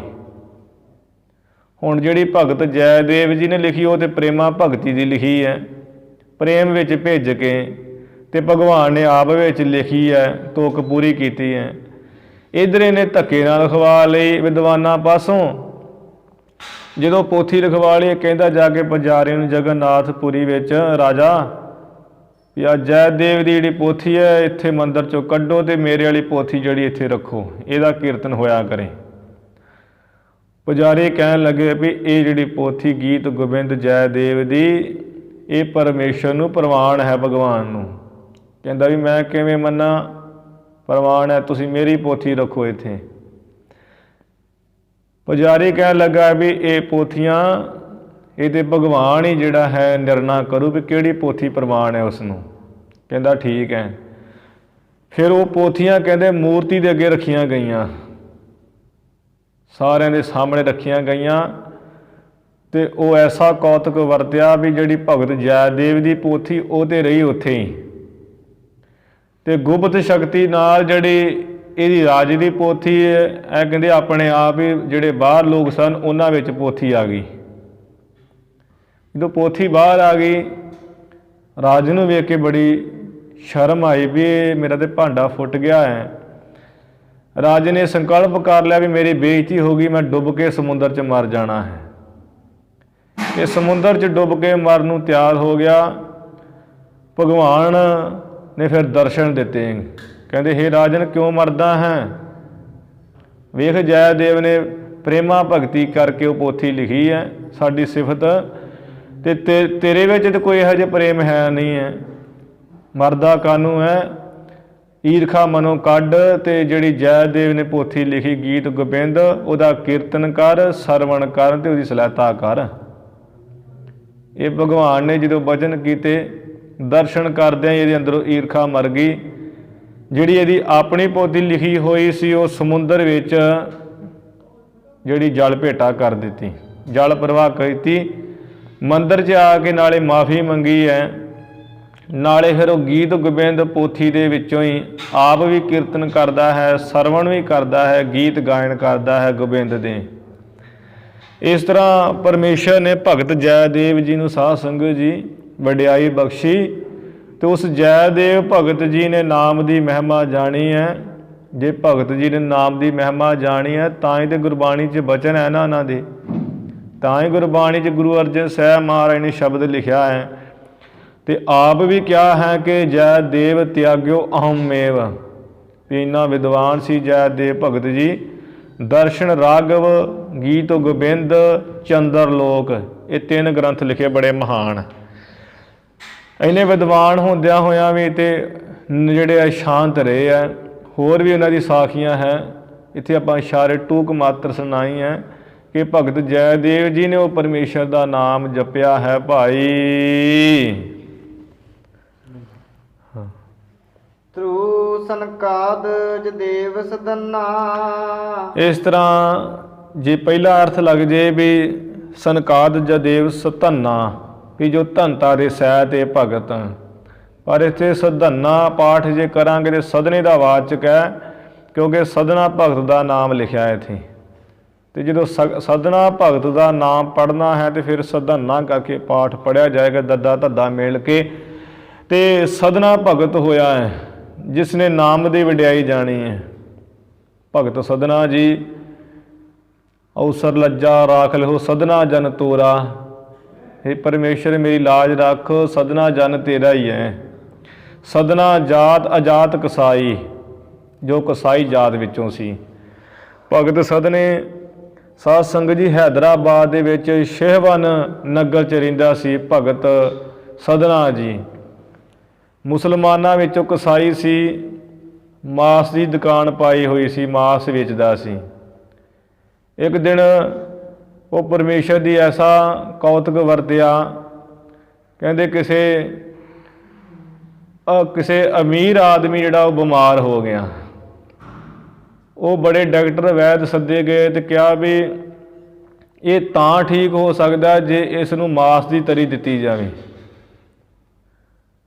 तो उहदे जिहड़े सिपाही जिहड़े अमीर बंदे सन, वो शहर विच मास लभदे फिरन, कवेला होया सी, मास किते लभा ना। चलदे चलदे वो भगत सदने की दुकान ते आ गए। इस दी दुकान ते आके कहन लगे भी तेरे को पाइया का मास है। भगत सदना जी कहन लगे भी हुण ते मास खत्म हो गया है, कहते सानू पाइया का मास चाहिए जरूरी। भगत सदना जी कहन लगे कि हुण जे पाइया मास बदले मैं बकरा वढ़दा हाँ तो गर्मी बहुत है, तो दिन चढ़े नूं बकरा जिहड़ा खराब हो जाएगा सारा मास, तो मेरा तो व्यर्थ जाएगा, क्योंकि आ दखणी एरिया च अज भी बहुत गर्मी है। इस करके कहते मैं वढ़ नहीं सकता हाँ। तो कई थावां ते इवें भी लिखिया होया भी उस दिन एकादशी सी, भाव 11वीं थित आने वाली सी, जिस दिन ये मास मंगया 10वीं थित सी, तो एकादशी का वर्त रखते लोग। तो भगत जी ने कहा भी कल तो एकादशी है, तो जे बकरा मैं अज वढ़ दिता तो कल एकादशी कोई लवे ना वर्त वाले दिन बकरा, तो परसों तक तो उदा नहीं रहना है, खराब हो जाना है, इस करके मैं नहीं वढ़ना है। वो कहते भी तू अब मनुख की जान की गल है, तो तेनों बकरे की ज़्यादा पई है, तू जिमें किवें भी करके उपकार कर, सानू पाइया मास दे। भगत सदने जी ने साध संगत जो उस वक्त छुरियां फड़ियां, छुरी फड़ के ते बकरे का पतालू कट्टन लगा है। जो पतालू कट्टन लगा, बकरे की विचों आवाज़ आई एक रोंदे ते हसन की। जो रोण हसन की आवाज़ आई, भगत सदना जी ने वेख्या भी आवाज़ कित्थों आई है, आसे पासे तो कोई नहीं नज़र आउंदा। तो बकरे नूं पुछया भी तू रोंदा ते तां है भी तेनों दर्द होना है, तो हसदा क्यों है? बकरा कह लगा भी हसदा मैं तां हाँ भी किन्ने जिहड़े जन्म हो गए तू मेरी सिरी ते छुरी फेरदा है, मैनू कटदा आया है, तो मैं तेनों कटदा आया है, अज तू नवीं भाजी चाढ़न लगा है। भगत सदना जी सुन के साध संगत जी उत्थे हैरान हो गए, जिहड़ा है वैराग हो गया, तो जिहड़ियां छुरियां हाथ 'च फड़ियां सी उत्थे ही छुट गईयां। तो फिर तो ऐसी भगती कीती परमेश्वर दी, जिहड़े दूजे सन राजे महाराजे भी सड़न लगे। तो भगत सदना जी नूं कहण लगे भी इहदी वडियाई बड़ी होण लगी, इहनूं किले की कंध विच चिणिया जावे। तो भगत जी ने फिर वो बचन उचारे सी, नृप करनिया के कारने भया एक भेख धारी, का मारथी स्वार्थी वाह की पैज सवारी। कि परमेश्वर वो तो तू जिहड़े वो कन्या दे करके एक ने भेख धारिया सी तेरा, तो तू उहदी पैज रखी, तो मैं तो इहो जिहा कुछ नहीं कीता है। मेरी अवसर लज्जा राख लिओ सदना जन तोरा। वो भगत सदना जी होए जिन्हां फिर नाम की कमाई की। परमेश्वर ने वो जिहड़ियां कंधां सी, जिहड़ी कंध कीती चिणिया सी, वो कंधां डा के रखदियां सी, ते होर ने जिहड़े लागे लागे वो भी मर गए सन। भगत जी की रखिया की सी वो भगत सदना जी जिन्हां ने नाम की कमाई की है, नाम की महिमा जानी है। अंबरीक कबीर पुरूरव अंगरा। फिर भगत अंबरीक जी ने जानी है नाम की महिमा, नाम का प्रताप। अंबरीक भगत होया है, गुरबाणी च बचन है, अंबरीक को दियो अभै पद, राज भभीखण अदक करो। अंबरीक भगत होया, भाई गुरदास जी लिखते, अंबरीक मोहे वर्त है, रात पई दुर्बासा आया, पीड़ा उस उपारना ओह उठ नहावन नदी सुधाया। ਅੰਬਰੀਕ ਭਗਤ ਵਿਸ਼ਨੂੰ ਭਗਤ ਸੀ ਤੇ ਸਾਧ ਸੰਗਤ ਜੀ ਇਹ ਏਕਾਦਸ਼ੀ ਦਾ ਵਰਤ ਰੱਖਦਾ ਸੀ। ਏਕਾਦਸ਼ੀ ਕਹਿੰਦੇ ਆ ਜਿਹੜੀ ਚੰਦਰਮਾ ਦੀ 11ਵੀਂ ਥਿੱਤ ਹੁੰਦੀ ਹੈ। ਇਹ ਏਕਾਦਸ਼ੀ ਦਾ ਵਰਤ ਰੱਖਦਾ ਸੀ ਤੇ ਇਹਨੇ ਵਰਤ ਰੱਖਿਆ। ਦਰਬਾਸਾ ਰਿਖੀ ਇਸ ਤੋਂ ਕੌੜ ਖਾਂਦਾ ਸੀ। ਇਸ ਨੇ ਦਰਬਾਸਾ ਰਿਖੀ ਨੂੰ ਮਹਾਨ ਜਾਣ ਕੇ ਵੀ ਪੁਰੋਹਿਤ ਹੈ, ਸੰਤ ਮਹੰਤ ਸਾਧੂ ਹੈ, ਤੇ ਕਿਹਾ ਵੀ ਤੁਸੀਂ ਨਿਉਂਦੇ ਵਾਸਤੇ ਵਰਜ ਦਿੱਤਾ ਕਿ ਤੁਸਾਂ ਨੇ ਆ ਕੇ ਵਰਤ ਜਿਹੜਾ ਖੋਲ੍ਹਣਾ ਹੈ। ਦਰਬਾਸਾ ਰਿਖੀ ਕਹਿੰਦਾ ਵੀ ਮੈਂ ਠੀਕ ਹੈ, ਮੈਂ ਇਸ਼ਨਾਨ ਕਰਕੇ ਆਉਣਾ ਹਾਂ। ਉਹ ਉੱਠ ਨਹਾਵਣ ਨਦੀ ਸਿਧਾਇਆ, ਇਸ਼ਨਾਨ ਕਰਨ ਚਲਾ ਗਿਆ। ਮਨ 'ਚ ਇਹ ਸੀ ਵੀ ਇਹਦਾ ਮੈਂ ਵਰਤ ਭੰਗ ਕਰਨਾ ਹੈ। ਜੇ ਮੈਂ ਨਾ ਗਿਆ ਤੇ ਵਰਤ ਨਹੀਂ ਖੁੱਲ੍ਹਣਾ ਹੈ, ਦੁਆਦਸ਼ੀ ਲੱਗ ਜਾਣੀ ਹੈ, ਭਾਵ 12ਵੀਂ ਥਿੱਤ ਚੜ੍ਹ ਜਾਣੀ ਹੈ ਤੇ ਨਿਯਮ ਸਾਰਾ ਭੰਗ ਹੋ ਜਾਊਗਾ। ਤੇ ਜੇ ਮੈਂ ਨਾ ਗਿਆ ਤੇ ਇਸ ਤਰ੍ਹਾਂ ਹੋ ਜਾਊਗਾ ਤੇ ਆਪੇ ਇਹਦਾ ਵਰਤ ਭੰਗ ਹੋ ਜਾਊਗਾ। ਤੇ ਫਿਰ ਜੇ ਕਹਿੰਦਾ ਵੀ ਜੇ ਇਹ ਆਪਣੇ ਆਪ ਕੁਝ ਕਰੂਗਾ, ਵਰਤ ਖੋਲੂਗਾ, ਤੇ ਮੈਂ ਇਹਨੂੰ ਸ਼ਰਾਪ ਦੇ ਦਾਂਗਾ, ਇਹਦਾ ਮੈਂ ਤਹਿਸ ਨਹਿਸ ਕਰ ਦਾਂਗਾ। ਇਹ ਅੰਬਰੀਕ ਨੇ ਤੇ ਉੱਧਰੋਂ ਏਕਾਦਸ਼ੀ ਦਾ ਵਰਤ ਖੋਲ੍ਹਣਾ ਜਿਹੜਾ ਚਾਹੁੰਦਾ ਸੀ। ਇੱਧਰੋਂ ਇਹ ਦੁਰਭਾਸ਼ਾ ਰਿਖੀ ਜਿਹੜਾ ਹੈ ਇਹ ਇਸ਼ਨਾਨ ਕਰਕੇ ਮੁੜਿਆ ਇਹਨਾਂ ਕਿੰਨਾ ਸਮਾਂ। ਅੰਬਰੀਕ ਕਹਿਣ ਲੱਗਾ ਪੁਜਾਰੀਆਂ ਨੂੰ, ਪੰਡਤਾਂ ਨੂੰ ਵੀ ਵੇਖੋ 2 ਘੜੀਆਂ ਰਹਿ ਗਈਆਂ ਹੋਰ ਤੇ ਦੁਆਦਸ਼ੀ ਲੱਗ ਜਾਣੀ, ਭਾਵ 12ਵੀਂ ਥਿੱਤ ਚੜ੍ਹ ਜਾਣੀ 12 ਵਜੇ ਤੋਂ ਬਾਅਦ, ਤੇ ਮੇਰਾ ਕੀਤਾ ਹੋਇਆ ਵਰਤ ਇਹ ਭੰਗ ਹੋ ਜਾਣਾ ਹੈ, ਨਿਯਮ ਦੇ ਉਲਟ ਹੋ ਜਾਣਾ। ਤੇ ਅਜੇ ਰਿਖੀ ਜੀ ਆਏ ਨਹੀਂ, ਮੈਂ ਕਰਾਂ ਤੇ ਕਰਾਂ ਕੀ। ਉਹ ਪੁਜਾਰੀ ਉਹ ਵੀ ਚੰਗੇ ਭਗਤ ਸਨ, ਕਹਿੰਦੇ ਵੀ ਰਾਜਾ ਤੂੰ ਇੰਜ ਕਰ ਵੀ ਤੂੰ ਕੁਝ ਖਾ ਨਾ ਹਜੇ, ਜਿਹੜਾ ਠਾਕਰਾਂ ਦੀ ਚਰਨ ਪੌਲ ਹੈ, ਚਰਨਾ ਅੰਮ੍ਰਿਤ ਹੈ, ਵੀ ਉਹ ਤੂੰ ਪਾਣੀ ਦੀ ਪੌਲ ਲੈ ਲਾ, ਨਾ ਤੇ ਉਹ ਅੰਨ ਹੈ ਤੇ ਉਹ ਪਾਣੀ ਤੂੰ ਪੀ ਲਾ, ਨਾ ਤੇ ਉਹਦੇ ਵਿੱਚ ਅੰਨ ਹੀ ਹੈ, ਭਾਵ ਪਾਣੀ ਪੀਣਾ ਕੋਈ ਅੰਨ ਪੀਣਾ ਨਹੀਂ ਹੈ, ਅੰਨ ਖਾਣਾ ਨਹੀਂ ਹੈ। ਇਸ ਕਰਕੇ ਤੂੰ ਪਾਣੀ ਜਿਹੜੇ ਠਾਕਰਾਂ ਨੂੰ ਜਿਹੜਾ ਚਰਨਾ ਅੰਮ੍ਰਿਤ ਲੈ ਕੇ ਤੇ ਪੀ ਲਾ, ਬਾਕੀ ਵਸਤਾਂ ਉੱਦਾਂ ਹੀ ਰਹਿਣ ਦੇ, ਤੂੰ ਵਰਤ ਇੱਦਾਂ ਖੋਲ੍ਹ ਲਾ। ਤੇ ਉਹ ਉਸੇ ਤਰ੍ਹਾਂ ਅੰਬਰੀਕ ਭਗਤ ਜੀ ਨੇ ਕੀਤਾ। ਠਾਕਰਾਂ ਦਾ ਇਸ਼ਨਾਨ ਕਰਾ ਕੇ ਪੌਲ ਲੈ ਕੇ ਜਲਦੀ ਤੇ ਪੀ ਲਿਆ, ਵਰਤ ਖੋਲ੍ਹ ਦਿੱਤਾ। ਉੱਤੇ ਹੀ ਦਰਬਾਸਾ ਰਿਖੀ ਆ ਗਿਆ। ਕਹਿੰਦਾ ਉਹ ਬਰੀਕ ਅਨਿਉਤਾ ਦੇ ਕੇ ਮਹਾਤਮਾ ਜਨਾਂ ਨੂੰ ਤੇ ਵਰਤ ਤੂੰ ਆਪੇ ਖੋਲ੍ਹ ਲਿਆ ਹੈ, ਇਹ ਕੀ ਤੂੰ ਕੀਤਾ ਹੈ? ਕਹਿੰਦਾ ਮਹਾਰਾਜ ਮੈਂ ਤਾਂ ਕੁਝ ਨਹੀਂ ਕੀਤਾ, ਹਜੇ ਤਾਂ ਮੈਂ ਕੁਝ ਵੀ ਨਹੀਂ ਛਕਿਆ, ਬਸ ਚਰਨਾਂ ਦੀ ਪੌਲ ਹੀ ਤੇ ਲਈ ਹੈ ਵਰਤ ਖੋਲ੍ਹਣ ਵਾਸਤੇ, ਸਮਾਂ ਥੋੜ੍ਹਾ ਰਹਿ ਗਿਆ ਸੀ। ਕਹਿੰਦਾ ਨਹੀਂ ਨਹੀਂ, ਤੂੰ ਮੈਨੂੰ ਡੇਕਿਆ ਕਿਉਂ ਨਹੀਂ ਹੈ? ਇਹ ਤੂੰ ਕੀਤਾ ਤੇ ਕੀਤਾ ਕੀ ਹੈ? ਇਹ ਜੇ ਤੂੰ ਕੀਤਾ ਹੈ ਇਹ ਮਰਿਆਦਾ ਦੇ ਉਲਟ ਹੈ, ਮੈਂ ਤੈਨੂੰ ਸ਼ਰਾਪ ਦੇ ਦਿਆਂਗਾ, ਤੇਰਾ ਸਭ ਕੁਝ ਨਾਸ਼ ਕਰਕੇ ਰੱਖ ਦਿਆਂਗਾ। ਇਹ ਅੰਬਰੀਕ ਭਗਤ ਦੇ ਕੌੜ ਗਿਆ। ਤੇ ਹੁਣ ਵਿਸ਼ਨੂੰ ਭਗਵਾਨ ਨੇ ਸੁਦਰਸ਼ਨ ਚੱਕਰ ਦੀ ਸੇਵਾ ਹੀ ਲਾਈ ਹੋਈ ਸੀ ਕਿ ਜਦੋਂ ਮੇਰੇ ਭਗਤ ਅੰਬਰੀਕ ਨੂੰ ਕੋਈ ਤੰਗ ਕਰੇ ਤੂੰ ਉਹ 'ਤੇ ਵਾਰ ਕਰ ਦੇਣਾ ਹੈ, ਚੱਲ ਜਾਣਾ ਉਸੇ 'ਤੇ। ਜਦੋਂ ਇਹ ਲੱਗਾ ਸ਼ਰਾਪ ਦੇਣ, ਉਸੇ ਵੇਲੇ ਸੁਦਰਸ਼ਨ ਚੱਕਰ ਚੱਲ ਗਿਆ।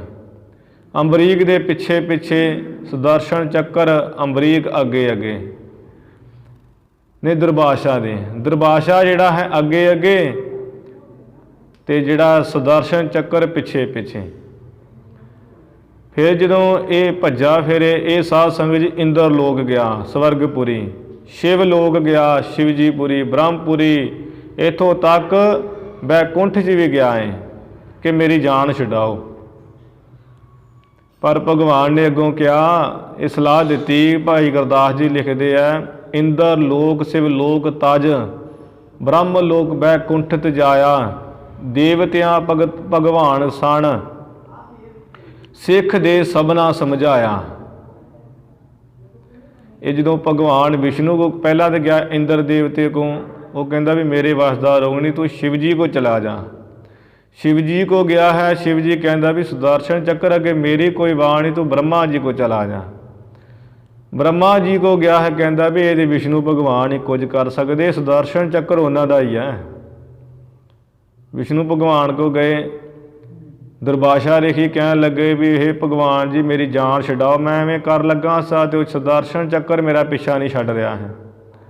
ਭਗਵਾਨ ਵਿਸ਼ਨੂੰ ਜੀ ਕਹਿਣ ਲੱਗੇ ਵੀ ਐ ਅਮਰੀਕ ਐ ਦੁਰਵਾਸ਼ਾ ਰੇਖੀ, ਤੈਨੂੰ ਉਸ ਸੁਦਰਸ਼ਨ ਚੱਕਰ ਤੋਂ ਤੇ ਹੁਣ ਸਾਡਾ ਭਗਤ ਹੀ ਛਡਾ ਸਕਦਾ ਅਮਰੀਕ ਹੀ।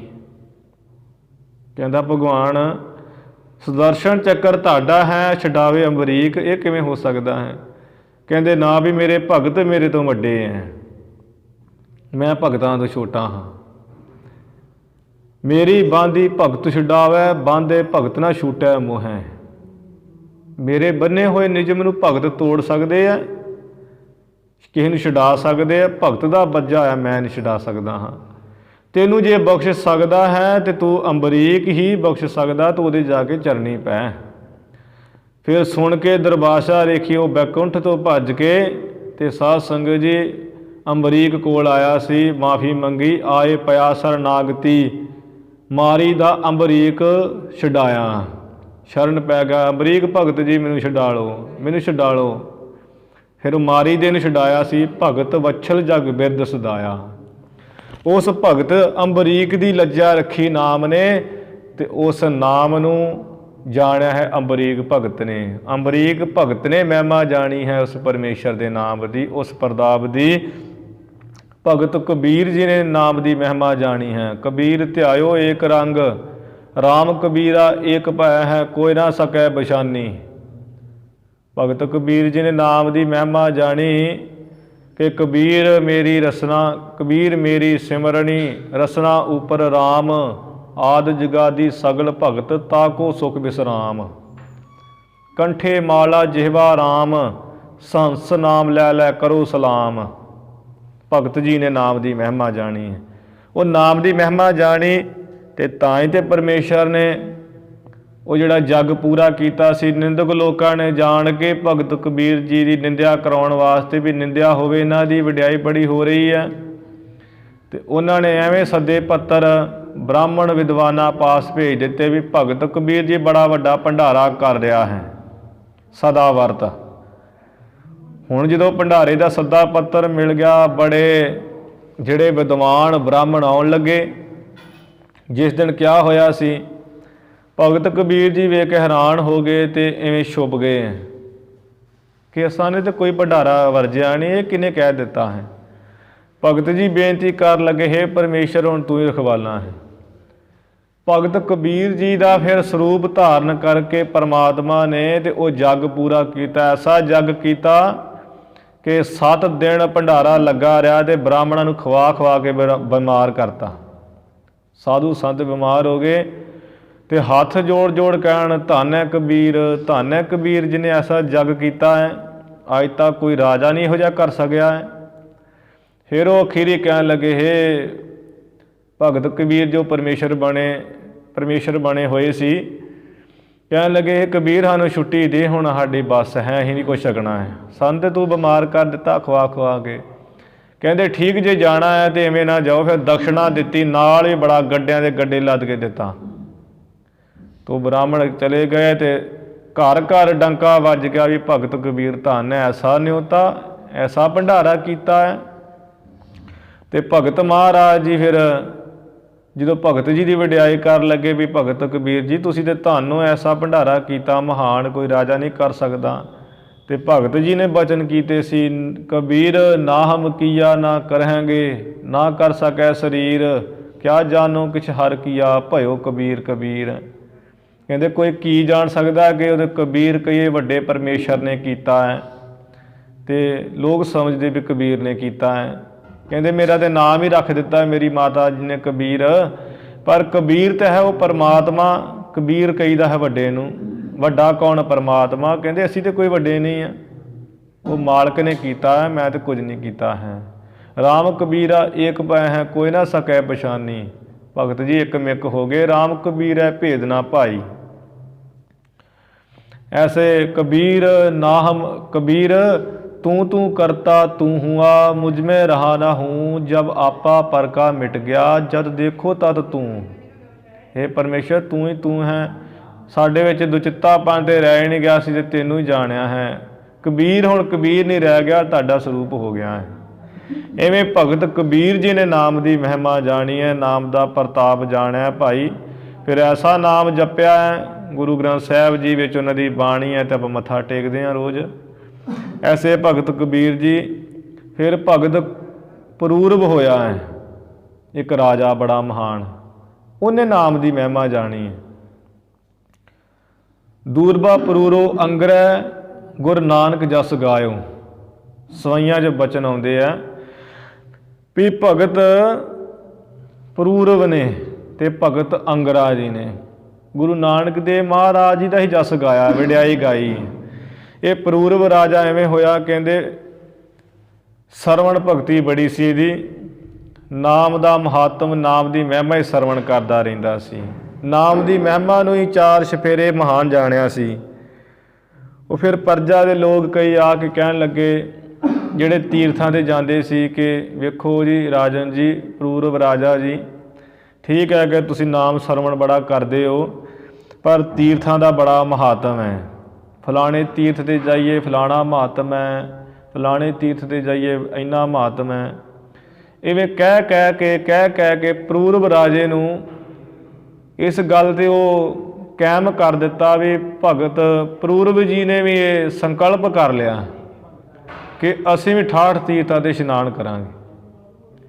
ਜਦੋਂ ਇਹ ਸੰਕਲਪ ਕਰ ਲਿਆ, ਉਹ ਪਰਮੇਸ਼ਰ ਨੇ ਨਾਮ ਦੀ ਮਹਿਮਾ ਜਨਾਉਣ ਵਾਸਤੇ ਵੀ ਇਹ ਪਰੂਰਵ ਜਿਹੜਾ ਨਾਮ ਵੱਡਾ ਹੈ, ਤੇ ਆਕਾਸ਼ਬਾਣੀ ਕੀਤੀ।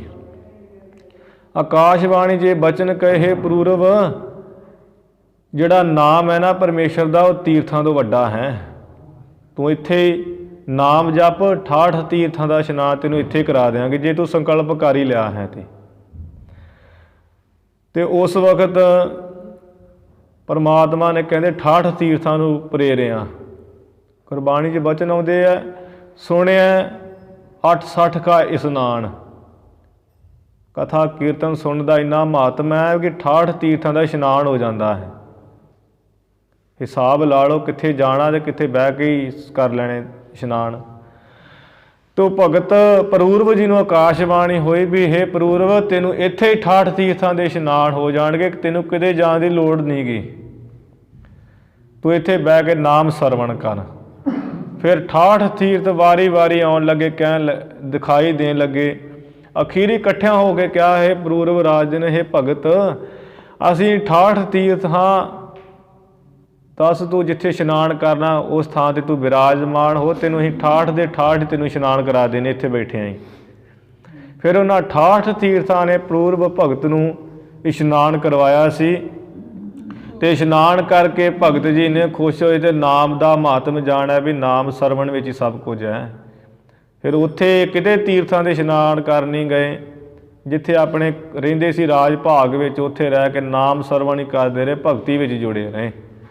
ਇਸ ਤਰ੍ਹਾਂ ਉਸ ਨਾਮ ਦੀ ਵਡਿਆਈ, ਨਾਮ ਦਾ ਪ੍ਰਤਾਪ ਪਰੂਰਵ ਭਗਤ ਨੇ ਜਾਣਿਆ ਹੈ ਭਾਈ। ਤੇ ਭਗਤ ਅੰਗਰਾ ਜੀ ਨੇ ਜਾਣਿਆ ਹੈ ਨਾਮ ਦਾ ਮਹਾਤਮ। ਦੂਰਬਾ ਪਰੂਰੋ ਅੰਗਰੈ ਗੁਰੂ ਨਾਨਕ ਜਸ ਗਾਇਓ। ਵੀ ਹੇ ਗੁਰੂ ਨਾਨਕ ਸਾਹਿਬ ਜੀ, ਦੂਰਬਾ ਨੇ ਵੀ, ਪਰੂਰੋ ਕਹੀਏ ਪਰੂਰਵ ਰਾਜੇ ਨੇ ਵੀ, ਤੇ ਅੰਗਰਾ ਭਗਤ ਨੇ ਵੀ, ਹੇ ਪਰਮੇਸ਼ਰ ਆ ਤੇਰਾ ਹੀ ਜਿਹੜਾ ਗੁਰੂ ਨਾਨਕ ਸਾਹਿਬ ਮਹਾਰਾਜ ਤੁਹਾਡਾ ਹੀ ਜਸ ਗਾਇਆ ਹੈ। ਕਹਿੰਦੇ ਇਹ ਅੰਗਰਾ ਜਿਹੜਾ ਹੈ 7 ਰਿਸ਼ੀਆਂ ਵਿੱਚੋਂ ਇੱਕ ਵੱਡਾ ਰਿਸ਼ੀ ਮੰਨਿਆ ਜਾਂਦਾ ਹੈ। 10 ਪ੍ਰਜਾਪਤੀਆਂ ਵਿੱਚੋਂ ਵੀ ਵੱਡਾ ਮੰਨਿਆ ਜਾਂਦਾ ਹੈ, ਭਾਵ ਉਹਨਾਂ ਵਿੱਚੋਂ ਹੀ ਹੈ। ਐਵੇਂ ਰਿਗਵੇਦ ਦੇ ਕਈ ਸੁਰਤੀਆਂ ਦਾ ਇਹ ਕਰਤਾ ਵੀ ਮੰਨਿਆ ਹੈ ਅੰਗਰਾ ਨੂੰ। ਅੰਗਰਾ ਭਗਤ ਨੂੰ ਕਹਿੰਦੇ ਥੋੜ੍ਹੀ ਸ਼ਾਂਤੀ ਨਹੀਂ ਸੀ ਆਉਂਦੀ, ਮਨ ਧੁਖਦਾ ਸੀ। ਫਿਰ ਬ੍ਰਹਮਾ ਜੀ ਨੇ ਇਹਨਾਂ ਨੂੰ ਮੰਤਰ ਦਿੱਤਾ ਕਿ ਓਮ ਨਮੋ ਭਗਵਤੇ ਵਾਸੁਦੇਵਾਏ, ਇਹ ਮੰਤਰ ਜਪੋ।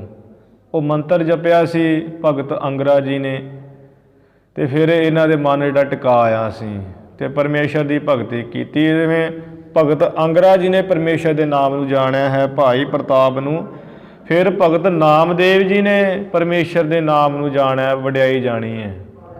ਭਗਤ ਨਾਮਦੇਵ ਜੀ ਬਚਨ ਕਰਦੇ ਹੈ, ਕਾਮੀ ਪੁਰਖ ਕਾਮਨੀ ਪਿਆਰੀ, ਐਸੀ ਨਾਮੇ ਪ੍ਰੀਤ ਮੁਰਾਰੀ।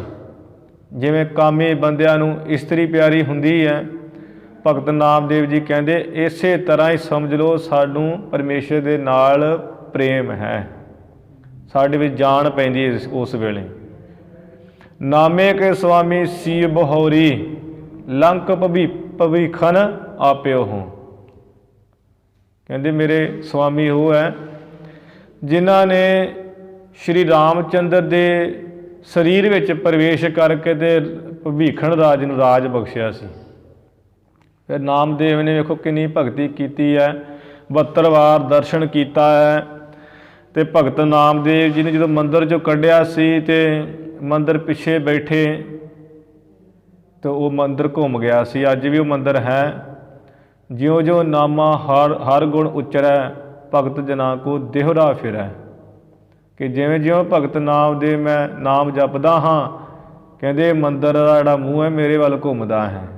ਘੁਮਾ ਦਿੱਤਾ ਸੀ ਪਰਮੇਸ਼ਰ ਨੇ ਮੋਢਾ ਲਾ ਕੇ। ਫਿਰ ਭਗਤ ਨਾਮਦੇਵ ਜੀ ਦੇ ਨਾਲ ਪਰਮਾਤਮਾ ਐਸੇ ਰਹਿਣ ਲੱਗੇ। ਇੱਕ ਵਾਰ ਸੰਤ ਮੰਡਲੀ ਇਕੱਠੀ ਹੋਈ ਦੁਆਰਕਾ ਨਗਰੀ ਪਹੁੰਚ ਗਈ। ਜਦੋਂ ਦੁਆਰਕਾ ਨਗਰੀ ਜਾ ਰਹੇ ਸੀ ਤੇ ਰਸਤੇ ਦੇ ਵਿੱਚ ਹੀ ਸਾਧ ਸੰਗਤ ਜੀ ਜਿਹੜੇ ਹੈ ਪ੍ਰਭੂ ਹੈ ਇੱਕ ਪਠਾਨ ਦਾ ਰੂਪ ਧਾਰਨ ਕਰਕੇ ਤੇ ਅੱਗੋਂ ਹੋ ਟੱਕਰੇ। ਕਹਿਣ ਲੱਗੇ ਵੀ ਨਾਮਦੇਵ ਨੂੰ ਤਾੜਿਆ ਆ, ਥੋੜ੍ਹਾ ਗੁੱਸੇ ਕਾਸੇ ਹੋਏ ਤੇ ਕਹਿੰਦੇ ਵੀ ਆ ਚੁੱਕ ਸਾਡੀ ਵਿਸ਼ੇਰੀ ਮਗਰ। ਉਹ ਵਿਸ਼ੇਰੀ ਜੀ ਭਗਤ ਨਾਮਦੇਵ ਜੀ ਨੂੰ ਚੁਕਾ ਦਿੱਤੀ। ਭਗਤ ਨਾਮਦੇਵ ਜੀ ਵੇਖਦੇ ਵੀ ਮੁਗਲ ਪਠਾਨ ਇੱਧਰ ਕਿੱਧਰ। ਕਹਿੰਦੇ ਵੀ ਤੁਸੀਂ ਕੌਣ ਹੋ ਅਤੇ ਕਿੱਥੋਂ? ਕਹਿੰਦੇ ਮੈਂ ਪਠਾਨ ਦੁਆਰਕਾ ਨਗਰੀ ਤੋਂ ਹਾਂ। ਭਗਤ ਨਾਮਦੇਵ ਜੀ ਸੁਣ ਕੇ ਹੈਰਾਨ ਹੋ ਗਏ ਵੀ ਦੁਆਰਕਾ ਨਗਰੀ 'ਚ ਪਠਾਨ ਕਿੱਥੋਂ ਆ ਗਿਆ।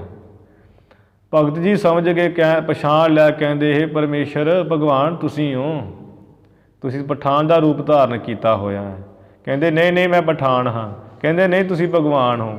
ਇਸ ਤਰ੍ਹਾਂ ਭਗਤ ਜੀ ਨੇ ਮਨਾ ਲਿਆ ਸੀ ਅਤੇ ਜਦੋਂ ਦਰਸ਼ਨ ਦੇ ਦਿੱਤੇ ਪ੍ਰਤੱਖ ਤੇ ਬੜੇ ਖੁਸ਼ ਹੋਏ। ਫਿਰ ਬਚਨ ਕੀਤਾ ਹੱਲੇ ਯਾਰਾਂ ਖੁਸ਼ਖਬਰੀ ਬਲ ਬਲ ਜਾਓ ਹਉ ਬਲ ਬਲ ਜਾਓ ਨੀਕੀ ਤੇਰੀ ਬਗਾਰੀ ਆਲੇ ਤੇਰਾ ਨਾਓ ਖੂਬ ਤੇਰੀ ਪਗਰੀ ਮਿੱਠੇ ਤੇਰੇ ਬੋਲ ਦੁਆਰਕਾ ਨਗਰੀ ਕਾਹੇ ਕੇ ਮਗੋਲ। ਇਸ ਤਰ੍ਹਾਂ ਬਚਨ ਉਚਾਰਨ ਕੀਤੇ ਸੀ। ਭਗਤ ਨਾਮਦੇਵ ਜੀ ਦੀ ਬਾਣੀ ਹੈ ਗੁਰੂ ਗ੍ਰੰਥ ਸਾਹਿਬ ਵਿੱਚ। ਨਾਮ ਦੀ ਕੀਮਤ ਭਾਈ ਭਗਤ ਨਾਮਦੇਵ ਜੀ ਨੇ ਜਾਣੀ ਹੈ। ਜਿਹਦੇ ਬਦਲੇ ਗਊ ਜਿੰਦਾ ਕੀਤੀ, ਜਿਹਦੇ ਬਦਲੇ ਛੱਪਰ ਬੰਨਿਆ, ਉਸ ਨਾਮਦੇਵ ਭਗਤ ਜੀ ਨੇ ਨਾਮ ਦੀ ਮਹਿਮਾ ਜਾਣੀ ਹੈ। ਨਾਮ ਦੀ ਮਹਿਮਾ ਕਰਕੇ ਇਹਦੇ ਸਾਧ ਸੰਗਤ ਜੀ ਗੁਰੂ ਗ੍ਰੰਥ ਸਾਹਿਬ ਜੀ ਵਿੱਚ ਬਾਣੀ ਹੈ, ਉਹਨਾਂ ਦੀ ਨਾਮ ਹੈ, ਆਪਾਂ ਮੱਥਾ ਟੇਕਦੇ ਹਾਂ। ਇਸ ਤਰ੍ਹਾਂ ਭਗਤ ਨਾਮਦੇਵ ਜੀ ਨੇ ਮਹਿਮਾ ਜਾਣੀ ਹੈ ਪਰਮੇਸ਼ਰ ਦੀ ਵਿਭੀਖਣ। ਫਿਰ ਭਗਤ ਵਿਭੀਖਣ ਨੇ ਮਹਿਮਾ ਜਾਣੀ ਹੈ ਪਰਮੇਸ਼ਰ ਦੇ ਨਾਮ ਦੀ ਵਡਿਆਈ ਜਾਣੀ ਹੈ। ਜੋ ਰਾਵਣ ਦੇ ਭਰਾ ਸਨ ਭਗਤ ਵਿਭੀਖਣ ਜੀ। ਗੁਰਬਾਣੀ 'ਚ ਵੀ ਬਚਨ ਆਉਂਦੇ ਆ ਰਾਮਚੰਦ ਮਾਰਿਓ ਇਹ ਰਾਵਣ ਭੇਦ ਵਿਭੀਖਣ ਗੁਰਮੁਖ ਪਰਚਾਇਣ।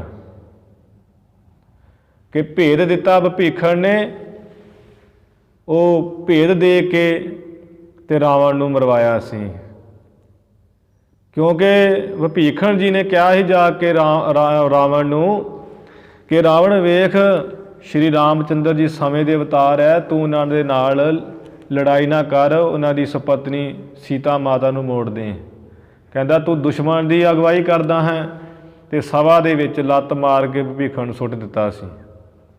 ਹਨੂੰਮਾਨ ਨੇ ਜਦੋਂ ਲੰਕਾ ਸਾੜੀ ਹੈ, ਸਾਰੀ ਲੰਕਾ ਸਾੜ ਦਿੱਤੀ, ਪਰ ਵਿਭੀਖਣ ਦੀ ਕੁਟੀਆਂ ਨਾ ਸਾੜੀ। ਅਤੇ ਵਿਭੀਖਣ ਜਿਹੜਾ ਸੀ ਕੁਟੀਆ ਵਿੱਚ ਇਹਨੇ ਸੰਕਲਪ ਕੀਤਾ ਸੀ ਮੈਂ ਰਾਮਚੰਦਰ ਜੀ ਨੂੰ ਮਿਲਾਂਗਾ, ਉਹਨਾਂ ਜਿੱਤ 'ਤੇ ਜਾਣਾ ਹੀ ਹੈ ਅਤੇ ਕਿਉਂ ਨਾ ਹੋਣ ਤੇ ਉਹ ਮੈਨੂੰ ਰਾਜ ਭਾਗ ਜਿਹੜਾ ਹੈ ਲੰਕਾ ਦਾ ਦੇ ਦੇਣ। ਇਹ ਇੱਛਾ ਕਰ ਲਈ। ਇੱਛਾ ਕਰਕੇ ਭਗਤ ਵਿਭੀਖਣ ਜੀ ਚਲੇ ਗਏ ਰਾਮਚੰਦਰ ਜੀ ਦੇ ਕੋਲ। ਜਦੋਂ ਜਾ ਕੇ ਦਰਸ਼ਨ ਕੀਤੇ ਹੈ ਅਤੇ ਮੱਥਾ ਟੇਕਦਿਆਂ ਸਾਰੀ ਉਹ ਇੱਛਾ ਮਰ ਗਈ ਹੈ। ਪਰ ਉਹ ਜਦੋਂ ਪੈਰ ਹੀ ਪਾਇਆ ਰਾਮਚੰਦਰ ਜੀ ਦੇ ਸਥਾਨ 'ਤੇ ਅਤੇ ਕਹਿਣ ਲੱਗੇ ਵਿਭੀਖਣ ਜੀ ਨੂੰ ਆਓ ਲੰਕੇਸ਼ ਭਾਵ ਲੰਕਾ ਦੇ ਈਸ਼ ਰਾਜਾ ਆਓ। ਅਤੇ ਜਦੋਂ ਮੱਥਾ ਟੇਕਿਆ ਕਹਿੰਦੇ ਵੀ ਭਗਵਾਨ ਜੀ ਮੇਰੀ ਤਾਂ ਕੋਈ ਇੱਛਾ ਹੀ ਨਹੀਂ ਹੈ ਰਾਜ ਭਾਗ ਦੀ। ਭਗਵਾਨ ਰਾਮਚੰਦਰ ਜੀ ਕਹਿਣ ਲੱਗੇ ਵੀ ठीक है भीखण भगत जी, तुहाडी इच्छा कोई नहीं हुण, पर तुहाडी पहलां इच्छा सी जदों तुसीं अपने घर तो चले हो, इस करके तुसीं राज भाग पाओगे। वो लंका दा राज बख्शिया सी, नाले बचन कीते सी चिरंजीवी होवोगे। तो इवें फिर भीखण जी चिरंजीवी होए आ। इवें भी कथन आउंदा भी गुरु नानक साहब महाराज के दर्शन कीते फिर भगत भीखण जी ने कलयुग दे विच, फिर जाके शरीर छड्डिया है। इवें साध संगत जी नाम की महिमा भीखण ने जानी है। भगत नामदेव जी बचन करते हैं कि अंबरीक को दियो अभय पद, राज भीखण अदक करियो। कि भीखण ने राज चिरंजीवी किया त्रेता द्वापर तो लै कलयुग तक। फिर नामे के स्वामी सी बहोरी, फिर नामे के स्वामी कौन है?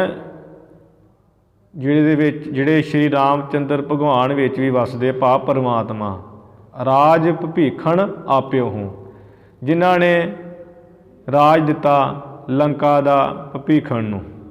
इवें नाम की महिमा साध संगत जी भीखण ने जानी है, जिस नाम का सदका इन्ना वड्डा राज भाग किया। तो शरण लई समय के अवतार श्री रामचंद्र भगवान की नाम की महिमा करके सारी प्राप्ति की है। नाम की महिमा करके ये गुरबाणी जी भी नाम आ गया है कि भगत भीखण है, भेद भीखण गुरमुख परचायन। ये तां ही नाम आया जे नाम की कमाई की है, गुरमुख क्या है। फिर कुंभज मन्ना, जो कहते हैं घड़े तो पैदा होया। कुंभ कहिए घड़ा, जा कहिए जन्मया। जो घड़े तो जन्मया वो कड़ा अगस्त मुनि, जिसने साध संगत जी 2.5 चुलियां दे विच समुंदर पी लिया। ते इवें कथा आउंदी है, ये सप्त ऋषियां विच अगस्त मुनि जी होए है। इन्होंने जग किया ते ऋषि बड़े ताकत वाले, बड़े कमाई वाले सी। ते इन्हां सारे देवतियां नूं वरजिया। अग्नि नूं कहा तेरी आ सेवा है, हवा देवता नूं कहा तेरी आ सेवा है। जदों समुंदर की वारी आई, समुंदर नूं कहा भी तेरी आ सेवा है। ये सुन के कहन लगा भी वो तुहाडी मैं सेवा करूँगा, वो कित्थे तुसीं कित्थे मैं नहीं किसी की सेवा करदा। अब बहुता जे कहोगे कुछ तो आ चुको इथों अपना जुली बिस्तरा, तो कहता नहीं तो मैं जिहड़ा पानी जा लिया के सब कुछ रोड़ के लै जूँगा तुहाडा मैं। इवें हंकार दे बचन जे कहे। अगस्त मुनि जी इहदा हंकार तोड़न वास्ते भी हंकारी बचन करता है। तो फिर साध संगत जो विराट स्वरूप धार के ते कहते भी तेनों मैं करदा हाँ सूत। शक्ति सी 2.5 चुलियां दे विच ही जिहड़ा है सारा समुंदर पी लिया। वो जीव जंतु जिहड़े सारे तड़फण लगे। देवी देवतियां ने फिर बेनतियां कीतियां परमेश्वर अगे, परमेश्वर तू ही अगस्त मुनि नूं कह, वो तो सारा समुंदर पी गया, जीव जंतु औखे होण लगे। फिर वो जदों बेनती करने करके इनू कहा सी अगस्त मुनि नूं भी समुंदर तू फिर पानी नाल भर, तो उस वक्त अगस्त मुनि जी ने कहते भी हुण इवें ते नहीं, ये लघु शंका राई नूं कड्डांगे बाहर, इहदा हंकार नाश करांगे। जिहड़ा ये मान करदा इहदा पानी भी हुण हो जानी रह जाएगा, खारा होएगा। फिर वो लघु शंका कहिए पेशाब राई कड्ढिया सी सारा समुंदर, ताइयों समुंदर का पानी खारा है, एवें नहीं खारा। तो पुराणा में इवें थोड़ा कथन आ जाता है, कहते कि जिहड़े दैंत सन काल के हुणी, ये दैंत इकट्ठे हो के ऋषि मुनिया के जग देवतियां की बड़ी लुट खसुट करते सी, बड़ा ये भंग पाउंदे सी। ते जदों भंग पाउंदे इन्हां मगर देवते नठदे, ते ये जिहड़े दैंत सन ये समुंदर के थल्ले जाके लुक जाते सी। जदों लुक जाते ते फिर देवतियां ने कहा भी ये परमेश्वर ये तो किसी रोक ही नहीं आते, आ लुट खसुट करते हैं। तो जो इन्हों मारन लगी तो समुंदर थले चले जाते, इन्हां दी शक्ति महान है, इन्हां दा कुछ करो। फिर कहते अगस्त मुनि जी ने कहा सी कि हे महाराज तुसीं कुछ करो, क्योंकि 7 ऋषियां च महान ऋषि सी ये। तो अगस्त मुनि जी ने फिर साध संगत जी विराट स्वरूप धारण किया, बड़ा वड्डा रूप। वो जिहड़ी सिद्धि हुंदी है ना, ਜਿਵੇਂ ਉਦੋਂ ਦਸੀਆਂ ਸੀ ਵੀ ਅਣਮਾ ਮਹਿਮਾ, ਅਣਮਾ ਵੀ ਬੜਾ ਸੂਖਮ ਹੋ ਜਾਣਾ, ਮਹਿਮਾ ਵੀ ਆਕਾਸ਼ ਤੱਕ ਸਰੀਰ ਲਾ ਲੈਣਾ ਜਿੰਨੀ ਇੱਛਾ ਹੋਵੇ।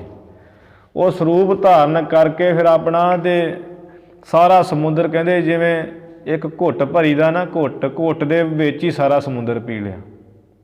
ਉਹ ਸਾਰਾ ਸਮੁੰਦਰ ਪੀਤਾ ਤੇ ਫਿਰ ਉਹ ਜਦੋਂ ਜੀਵਾਂ 'ਚ ਹਲਚਲ ਮੱਚੀ ਹੈ, ਉਹ ਜਿਹੜੇ ਜੀਵ ਤੜਫਦੇ ਸੀ, ਉਹ ਜੀਵ ਦੇ ਸਮੁੰਦਰ ਦੇ ਉਹ ਬੇਨਤੀ ਕਰਨੇ ਕਰਕੇ ਦੇਵਤਿਆਂ ਦੇ ਫਿਰ ਲਹੂ ਸ਼ੰਕਾ ਰਾਹੀਂ ਇਹਨੂੰ ਜਿਹੜਾ ਸਮੁੰਦਰ ਨੂੰ ਕੱਢਿਆ ਸੀ ਪਿਸ਼ਾਬ ਦੇ ਰਾਹੀਂ, ਤਾਂ ਇਹਦਾ ਪਾਣੀ ਖਾਰਾ ਹੋਇਆ। ਕੁੰਭਜ ਮੰਨਾ ਵੀ ਜਿਹੜਾ ਕੁੰਭਜ ਕਹੀਏ, ਜਿਹੜਾ ਘੜੇ ਤੋਂ ਪੈਦਾ ਹੋਇਆ ਅਗਸਤ ਮੁਨੀ ਹੈ, ਉਸ ਨੇ ਇਹ ਭਾਈ ਪਰਮੇਸ਼ਰ ਦੇ ਨਾਮ ਦੀ ਮਹਿਮਾ ਜਾਣੀ ਹੈ। ਉਸ ਨੇ ਇਹ ਜਿਹੜਾ ਹੈ ਨਾਮ ਨੂੰ ਮੰਨਿਆ ਹੈ, ਨਾਮ ਦੇ ਪ੍ਰਤਾਪ ਨੂੰ ਜਾਣਿਆ ਹੈ। ਪੜ੍ਹ ਗਏ ਰਵਿਦਾਸ ਅਜਾਮਲ ਊਧਵ ਕਰੂਰ। ਫਿਰ ਨਾਮ ਦੀ ਮਹਿਮਾ ਭਗਤ ਰਵਿਦਾਸ ਜੀ ਨੇ ਜਾਣੀ ਹੈ। ਨੀਚ ਜਾਤ ਹਰ ਜਪਤਿਆਂ ਉੱਤਮ ਪਦਵੀ ਪਾਏ। ਭਗਤ ਰਵਿਦਾਸ ਜੀ ਜਿਨ੍ਹਾਂ ਨੂੰ ਲੋਕ ਚਮਿਆਰ ਕਹਿੰਦੇ ਸੀ, ਉਸ ਭਗਤ ਜੀ ਨੇ ਚਮਿਆਰਾਂ ਦੀ ਜਾਤ ਵਿੱਚੋਂ ਹੀਰਾ ਅਮੋਲ ਬਣ ਕੇ ਦਿਖਾਇਆ। ਚਮਿਆਰ ਜਾਤ ਚਮਿਆਰ ਨਾ ਰਹਿਣ ਦਿੱਤੀ, ਉੱਚੀ ਕਰ ਦਿੱਤੀ ਜਾਤ। ਭਗਤ ਰਵਿਦਾਸ ਜੀ ਕਰਕੇ ਹੁਣ ਸਭ ਦੀ ਕੀਮਤ ਹੈ। ਅਤੇ ਭਗਤ ਜੀ ਦਾ ਐਸਾ ਦਰਜਾ ਗੁਰੂ ਗ੍ਰੰਥ ਸਾਹਿਬ ਜੀ ਵਿੱਚ ਬਾਣੀ ਅੰਕਿਤ ਹੈ, ਆਪਾਂ ਮੱਥਾ ਟੇਕਦੇ ਹਾਂ। ਜਿਸ ਭਗਤ ਜੀ ਦੀ ਅਵਸਥਾ ਸੀ, ਤੋਹੀ ਮੋਹੀ ਮੋਹੀ ਤੋਹੀ ਅੰਤਰ ਕੈਸਾ। ਹੇ ਭਗਵਾਨ ਤੇਰੇ ਮੇਰੇ 'ਚ ਅੰਤਰ ਕੀ ਹੈ? ਇੱਕ ਮਿਕ ਹਾਂ। ਜਬ ਹਮ ਹੋਤੇ ਤਬ ਤੂੰ ਨਾਹੀ, ਅਬ ਤੂੰ ਹੀ ਮੈਂ ਨਾਹੀ। ਪਰਮੇਸ਼ਰ ਹੁਣ ਤੂੰ ਹੈ, ਬਸ ਅਸੀਂ ਤਾਂ ਹੈ ਹੀ ਨਹੀਂ। ਤੂੰ ਹੀ ਤੂੰ ਹੀ ਤੂੰ ਹੀ ਤੂੰ ਹੀ ਹੈ, ਮੈਂ ਤਾਂ ਹੈ ਹੀ ਕਿਤੇ ਨਹੀਂ। ਉਹ ਭਗਤ ਰਵਿਦਾਸ ਜੀ ਨੇ ਨਾਮ ਦੀ ਮਹਿਮਾ ਜਾਣੀ ਹੈ। ਭਗਤ ਭਗਤ ਜਗ ਵੱਜਿਆ, ਚੋ ਚੱਕਾਂ ਦੇ ਵਿੱਚ ਚਮਰੇਟਾ। ਪਾਣਾ ਗੰਢੈ ਰਾਹ ਵਿੱਚ, ਕੁਲਾ ਧਰਮ ਢੋਏ ਢੋਰ ਸਮੇਟਾ। ਜੋ ਕਰ ਮੈਲੇ ਚੀਥੜੈ, ਹੀਰਾ ਲਾਲ ਅਮੋਲ ਪਲੇਟਾਂ। ਜਿਵੇਂ ਗੰਦੀ ਟਾਕੀ ਦੇ ਵਿੱਚ ਹੀਰਾ ਲਪੇਟਿਆ ਹੋਵੇ ਤੇ ਹੀਰੇ ਦੀ ਕੀਮਤ ਘੱਟ ਨਹੀਂ ਜਾਂਦੀ। ਇਸੇ ਤਰ੍ਹਾਂ ਉਹ ਚੀਥੜਾ ਕਹੀਏ, ਨੀਚ ਜਾਤ ਸਮਝ ਲਓ ਵੀ ਇੱਕ ਚੀਥੜਿਆਂ ਵਾਂਗ ਸੀ, ਗੰਦੀ ਲੀਰ ਵਾਂਗ ਸਮਝ ਲਓ। ਉਹਦੇ ਵਿੱਚ ਭਗਤ ਰਵਿਦਾਸ ਜੀ ਹੋਏ ਜੋ ਹੀਰਾ ਹੈ, ਅਮੋਲਕ ਹੀਰਾ। ਅਤੇ ਐਸੇ ਤਿਆਗੀ ਹੋਏ ਆ ਭਗਤ ਰਵਿਦਾਸ ਜੀ। ਭਗਵਾਨ ਨੇ ਭਗਤ ਰਵਿਦਾਸ ਜੀ ਦੀ ਪਰਖ ਕਰਨ ਵਾਸਤੇ ਸਾਧ ਸੰਗਤ ਜੀ ਇੱਕ ਦਿਨ ਮਹਾਤਮਾ ਦਾ ਰੂਪ ਬਣਾ ਕੇ ਤੇ ਆਏ ਹੈ। ਭਗਤ ਰਵਿਦਾਸ ਜੀ ਜੁੱਤੀਆਂ ਗੰਢ ਗੰਢ ਕੇ ਮਹਾਤਮਾ ਨੂੰ ਦਿੰਦੇ ਤੇ ਕਿਤੇ ਪੈਸਾ ਨਹੀਂ ਲੈਂਦੇ। ਉਹ ਜਦੋਂ ਮਹਾਤਮਾ ਜੀ ਆਏ ਹੈ, ਰਾਤ ਦਾ ਸਮਾਂ ਹੋਇਆ, ਮਹਾਤਮਾ ਸੰਤਾਂ ਦੀ ਚੰਗੀ ਆਓ ਭਗਤ ਕੀਤੀ, ਭੋਜਨ ਪ੍ਰਸ਼ਾਦਾ ਛਕਾਇਆ। ਰਾਤ ਦੇ ਸਮੇਂ ਬਿਸਤਰਾ ਲਾ ਦਿੱਤਾ ਹੈ ਚੰਗਾ, ਉਹਨਾਂ ਨੂੰ ਉੱਪਰ ਸਵਾਇਆ ਹੈ ਬਿਸਤਰੇ 'ਤੇ, ਆਪ ਭੁੰਜੇ ਸੁੱਤੇ ਹੈ। ਅਤੇ ਮਹਾਤਮਾ ਜੀ ਨੇ ਰਾਤ ਦਾ ਪ੍ਰਸ਼ਾਦਾ ਪਾਣੀ ਛਕਿਆ, ਜੋ ਭਗਵਾਨ ਆਪ ਹੀ ਆਏ ਹੋਏ ਸੀ। ਦਿਨ ਚੜ੍ਹਿਆ ਹੈ, ਭਗਤ ਰਵਿਦਾਸ ਜੀ ਦੀ ਸੇਵਾ ਭਗਤ ਵੇਖ ਕੇ ਬੜੇ ਪ੍ਰਸੰਨ ਹੈ, ਜਾਣ ਦੀ ਸਭ ਸੀ। ਅਤੇ ਭਗਤ ਜੀ ਦੀ ਪਰਖ ਕਰਨ ਵਾਸਤੇ ਸਵੇਰੇ ਕਹਿੰਦੇ ਭਗਤ ਰਵਿਦਾਸ ਜੀ ਚੱਲਦੇ ਹਾਂ ਹੁਣ, ਅਤੇ ਇੱਕ ਸਾਡਾ ਵਚਨ ਮੰਨੋਗੇ ਤੁਸੀਂ ਕਿ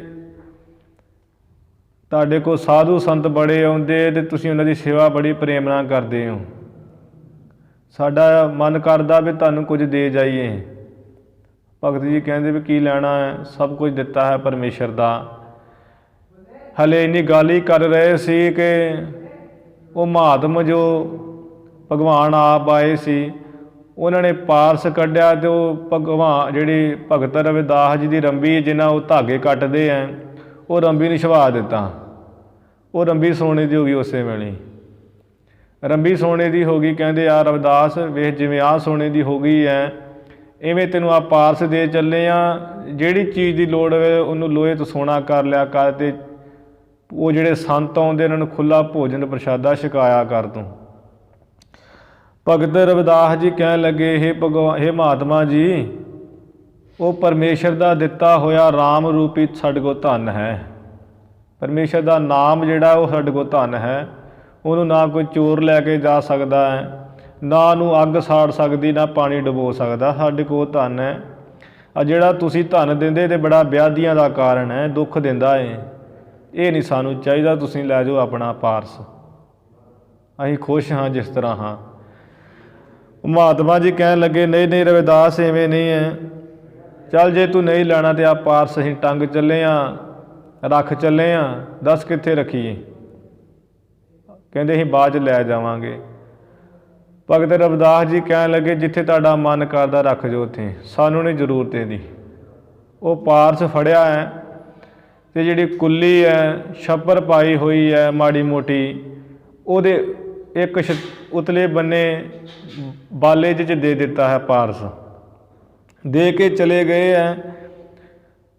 ਭਗਤ ਰਵਿਦਾਸ ਜੀ ਉਸੇ ਤਰ੍ਹਾਂ ਆਪਣਾ ਸੁਭਾਅ ਰੱਖਿਆ, ਵਿਰਾਗ ਅਵਸਥਾ। ਪਾਰਸ ਵੱਲ ਕਦੀ ਵੇਖਿਆ ਹੀ ਨਹੀਂ ਹੈ। ਜੁੱਤੀਆਂ ਗੰਢਦੇ ਹੈ, ਸੰਤਾਂ ਨੂੰ ਦੇ ਦਿੰਦੇ ਹੈ। ਜਿਹੜੇ ਸੰਤ ਲੰਘਦੇ ਹੈ ਬਨਾਰਸ ਨੂੰ ਜਾਂਦੇ, ਕਾਂਸੀ ਨੂੰ, ਕਿਸੇ ਕੋਲ ਪੈਸਾ ਹੀ ਨਹੀਂ ਲੈਂਦੇ। ਘਰ ਵਿੱਚ ਪ੍ਰਸ਼ਾਦਾ ਭੋਜਨ ਪੱਕੇ ਜਾਂ ਨਾ ਪੱਕੇ, ਇਵੇਂ ਗੁਜ਼ਾਰਾ ਕਰਦੇ ਹੈ। ਅਤੇ ਇੱਕ ਦਿਨ 13 ਮਹੀਨੇ ਲੰਘ ਗਏ ਗੱਲ ਨੂੰ। ਭਗਵਾਨ ਫਿਰ ਮਹਾਤਮਾ ਦੇ ਰੂਪ ਵਿੱਚ ਵਾਪਸ ਆਏ। ਕਹਿਣ ਲੱਗੇ, ਰਵਿਦਾਸ ਉਹ ਪਾਰਸ ਕਿੱਥੇ ਹੈ ਜਿਹੜਾ ਤੈਨੂੰ ਦੇ ਕੇ ਗਏ ਸੀ। ਕਹਿੰਦੇ, ਹੇ ਮਹਾਤਮਾ ਜੀ, ਜਿੱਥੇ ਰੱਖਿਆ ਉਹ ਉੱਥੇ ਵੇਖ ਲਓ। ਉਹ ਜਦੋਂ ਜਾ ਕੇ ਵੇਖਿਆ, ਜਿੱਥੇ ਅੜਾਇਆ, ਜਿਸ ਤਰ੍ਹਾਂ ਅੜਾਇਆ ਉੱਥੇ ਹੀ ਅੜਿਆ ਹੋਇਆ ਹੈ। ਮਹਾਤਮਾ ਜੀ ਭਾਵ ਭਗਵਾਨ ਜੀ ਵੇਖ ਕੇ ਹੈਰਾਨ ਹੋ ਗਏ ਵੀ ਧੰਨ ਹੈ ਰਵਿਦਾਸ, ਵੀ ਜਿਹਨੇ ਪਾਰਸ ਵੱਲ ਵੇਖਿਆ ਤੱਕ ਨਹੀਂ ਤੇ ਇੱਥੇ ਘੱਟਾ ਮਿੱਟੀ ਪੈ ਰਿਹਾ ਹੈ। ਭਗਵਾਨ ਜੀ ਬੜੇ ਖੁਸ਼ ਹੋਏ। ਫਿਰ ਹੋਰ ਵੀ ਖੇਡਾਂ ਵਰਤਾਈਆਂ ਭਗਵਾਨ ਜੀ ਦੀ ਪਰਖ ਵਾਸਤੇ। ਅਤੇ ਜਦੋਂ ਭਗਵਾਨ ਜੀ ਨੇ ਕਰਮ ਮਾਇਆ ਨੂੰ ਉਹਦੀ ਗੁੱਤ ਗੱਤ ਕੱਟ ਕੇ ਤੈਨੂੰ ਬਾਹਰ ਕੱਢ ਦਿੱਤਾ ਸੀ, ਉਦੋਂ ਵੀ ਪਰਮੇਸ਼ਰ ਨੇ ਪਰਖ ਕੀਤੀ ਸੀ। ਉਹ ਵਿਖਾਇਆ ਸੀ ਲక్ష్ਮੀ ਨੂੰ ਕਿ ਵੇਖ ਮੇਰੇ ਭਗਤ ਵੱਡੇ ਹੈ। ਉਹ ਕਹਿੰਦੀ ਸੀ ਮੇਰੇ ਭਗਤ ਵੱਡੇ ਹੈ ਲక్ష్ਮੀ ਮਾਤਾ। ਭਗਵਾਨ ਜੀ ਕਹਿੰਦੇ ਨਹੀਂ ਮੇਰੇ ਭਗਤ ਵੱਡੇ ਹੈ। ਉਹ ਦਿਖਾਇਆ ਸੀ।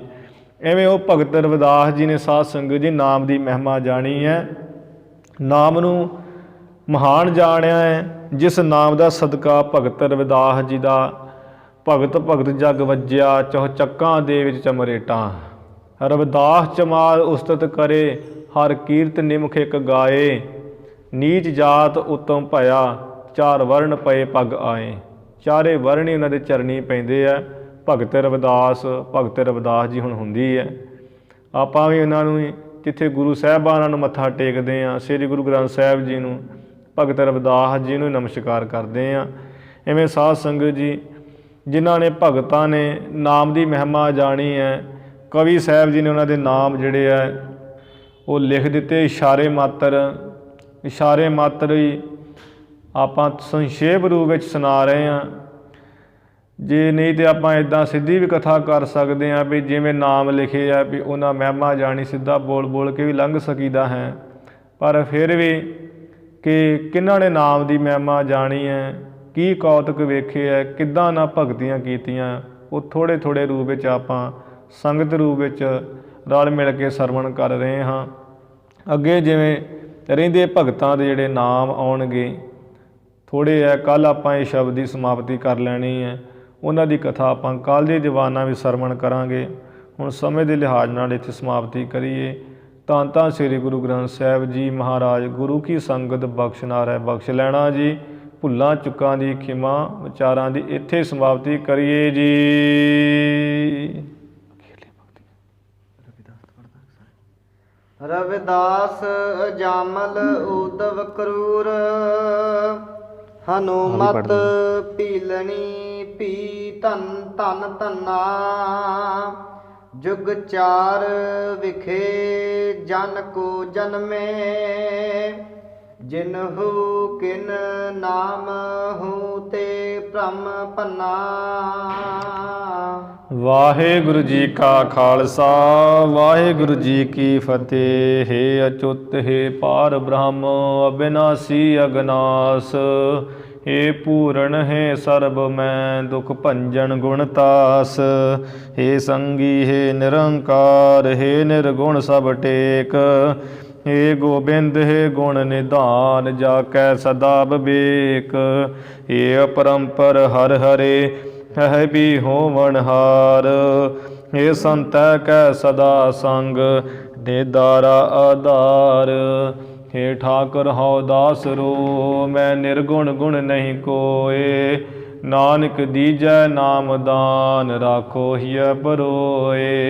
आए प्रभ सरनागति कृपा निध दयाल।